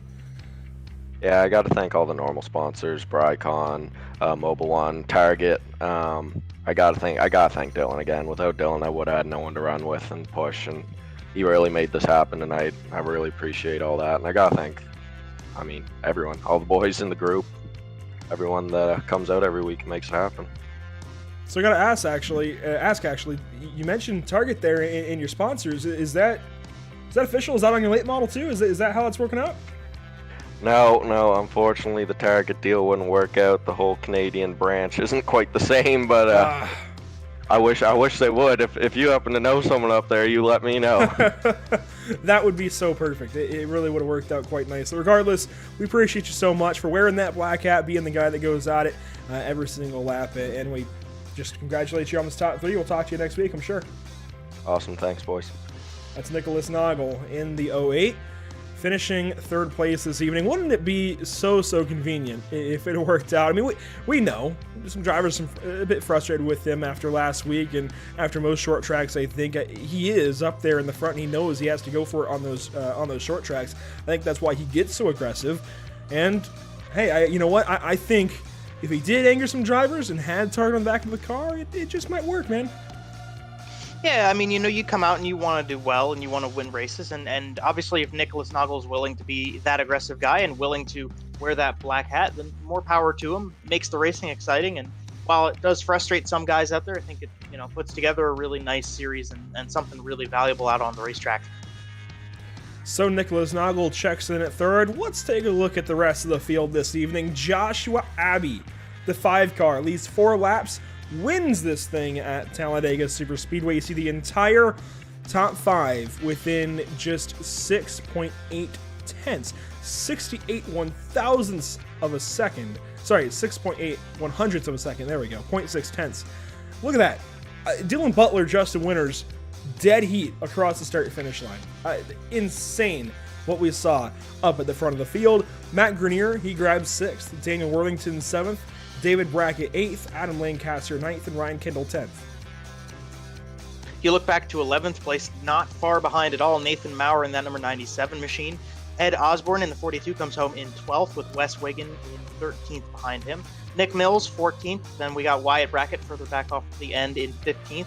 Brandon Robertson comes home 16th. Then you look back to some of the guys on the one lap down board. CJ Mason, Brian Terry, Tyler Reed, and Ryan Smith all ending it up one or more laps down from 17th to 20th on. And you page back to the 21st position. You find Michael Brisson, then Ronnie Shirk Jr., Jack Bauer, John Kinder, Scott Fritz, Gary Jaworski, and Chris LeBourgeois make up 27 cars in the field tonight. Want to mention, we don't have official word from the series just yet, but by our tally, and that's why we don't have a graphic for it just yet, it's not official, so we don't want to make a graphic quite yet, but by our tally, the 4 drivers going home this evening with no shot at the championship no longer would be CJ Mason, checking in 9th place in the points. Unfortunately, just even though he actually got up there towards there at the end, 17th position, not going to cut it this evening. He will be eliminated based on our count. Nick Mills as well. In fact, let's actually give you point totals. So Brandon Robertson will leave Talladega, we believe, with 2,120 points. I'm not sure exactly who got the most laps led, so we don't have that point figured in just yet. It could even go to Nicholas Nagel, actually, who led 18 laps. In fact, that would tie him then with Casey Barlow at 2,097. They would be for 4th place, but currently Nagel is sitting 1 point back of that, of Barlow for the 5th position. John Kinder, despite his crash, he actually sneaks through tied with Wyatt Brackett. They stay in to fight to see another day. Nathan Maurer, by our count, the final transferee. What's interesting to me, Joe, is I think these are pretty solid. I don't think there's really any figuring to go back and forth because there is a 10-point gap between Maurer and Mason, the first one out. Maurer with 2,088, Mason with 2,078. Then you go back down to Nick Mills at 2,076, Ronnie Shirk at 2,075, and unfortunately Jack Bauer at 2,065. It makes sense when you think about the guys who were involved in incidents this evening. Those 4 make sense to be the ones that are out. I mean, 3 of those, Shirk and Bauer, I believe, caught up in big incidents there at the end. And I think when it comes down to Nick Mills, I don't know if he was caught up in an incident, but he just didn't finish very well. Finished, 13th spot, and CJ Mason in 17th. They just didn't get the finishes they need. Yeah, and I know we talk in and out behind the scenes and on screen with these races about how important the bonus points are. And you look at the guys who finished that respectively and unofficially are at the top end of the leaderboard in the championship hunt. They all had stage points, and most of them had laps led that got an extra bonus point. And I think over the course of the entire season, even especially in this playoffs series and in the regular season itself, some of those guys that are getting cut out are the guys who didn't get a whole ton of extra bonus points throughout the course of the season, and it definitely pays off to get those extra points throughout the course of the race. They get a pretty solid amount of points. I mean, winning a stage is 10 points. John Kinder got 10 points off that stage, and even finishing so far down at the end of the race, he's still to the good and pretty well to the good to fight on in this championship hunt to stay in that top 8. So I think that's really important, and just, consistency over the couple races that you get together here in the playoffs, just be Bristol and Talladega, but consistency is the really big thing that gets them to stay in the championship as we go forward. Yeah, now John did come in with a few extra points over most everybody else. He came in 4th, actually, with 2,053. So the 10 points that he got for winning the stage, the point that he got for leading a lap, the 27 he gets for finishing, just enough to keep him above water and actually tie him with somebody who came in 8 points lower in Wyatt Brackett. So certainly that cushion you earn yourself throughout the season and even the race before goes a whole long way. What's going to be interesting is that cut line. I think it's pretty safe to say, unless something very odd happens, that 2-car will, in all likelihood, advance. He should be fighting for a championship in Phoenix, and I think that's fair to say looking at the entire season. Then it gets a little bit tighter with Grenier. He's still got a good 10 points back to the cut line, it looks like, 11 actually. Then it starts to get tight with Ryan Kendall, not quite finishing as high up in the top 10 as he would have liked, but he does grab a top 10. And it gets very tight. Casey Barlow and Nicholas Noggle, they could leave Talladega tied, and then, well, John Kinder and Wyatt Brackett are tied by our count, and it's going to be an uphill battle for Nathan Maurer. Let's see, almost 10 points out of the top 4. It's going to be tough, and if you're the 97, it's going to take a win. Even if you're John Kinder, Wyatt Brackett, it's likely going to take a win. These drivers have to execute next week, and they've got a lot of points to make up since they aren't resetting points between races, between elimination races. They've got a lot of work to do. It's going to take a lot of execution from everybody on every level to get up there and fight for it. I want to mention before we give our closing thoughts this evening, these broadcasts are brought to you by the following: Tucson Sound Art, your picture, your music. Use promo code PitStop TV at checkout for 10% off of your wall-mounted sound art device today. And by Raise Pace. Pick up pace with Race Pace, a community-driven setup shop and driver development program. And by Permanent Makeup in Cryo in Maine. You deserve the best care that money can buy. And of course, by Whiplash Media, the official graphic and camera provider of PitStop TV. Joe, closing thoughts here. How you feeling going into next week at the Roval? Well, I think the Roval's a big shakeup for these guys that are running in the playoffs. Obviously, stock cars race on ovals for the majority of the time, so being good at the one-off opportunities at road courses is something that's really going to help them get forward into Phoenix. Obviously, like I said when I popped in, when this race started, I was amidst a very stressful heat and mass transfer exam. I'm very glad that that's over because I don't have to do it anymore, and I'm really glad that I got to come on in and help you guys out, get this broadcast in. I do enjoy Talladega. I am glad I got to see the finish here with you guys live, and I'm looking forward very much to being on the entirety of the broadcast next week at the Roval. I certainly appreciate it more than, coming on and helping me out there at the finish. We could have soloed it. We could have just Iron Man'd it to the end, but boy, it certainly always helps to have Joe Donahue or Noah Carmichael on the call with me. Noah starting out this evening and then having connection problems, dropping out. I really thank you and Noah actually for organizing it to get you in here with me and to finish this one out. That does conclude our coverage tonight of the Bluegrass iRacing Series at Talladega Super Speedway. PitStop TV thanks you for joining us for tonight's action, and we hope you enjoyed tonight's broadcast.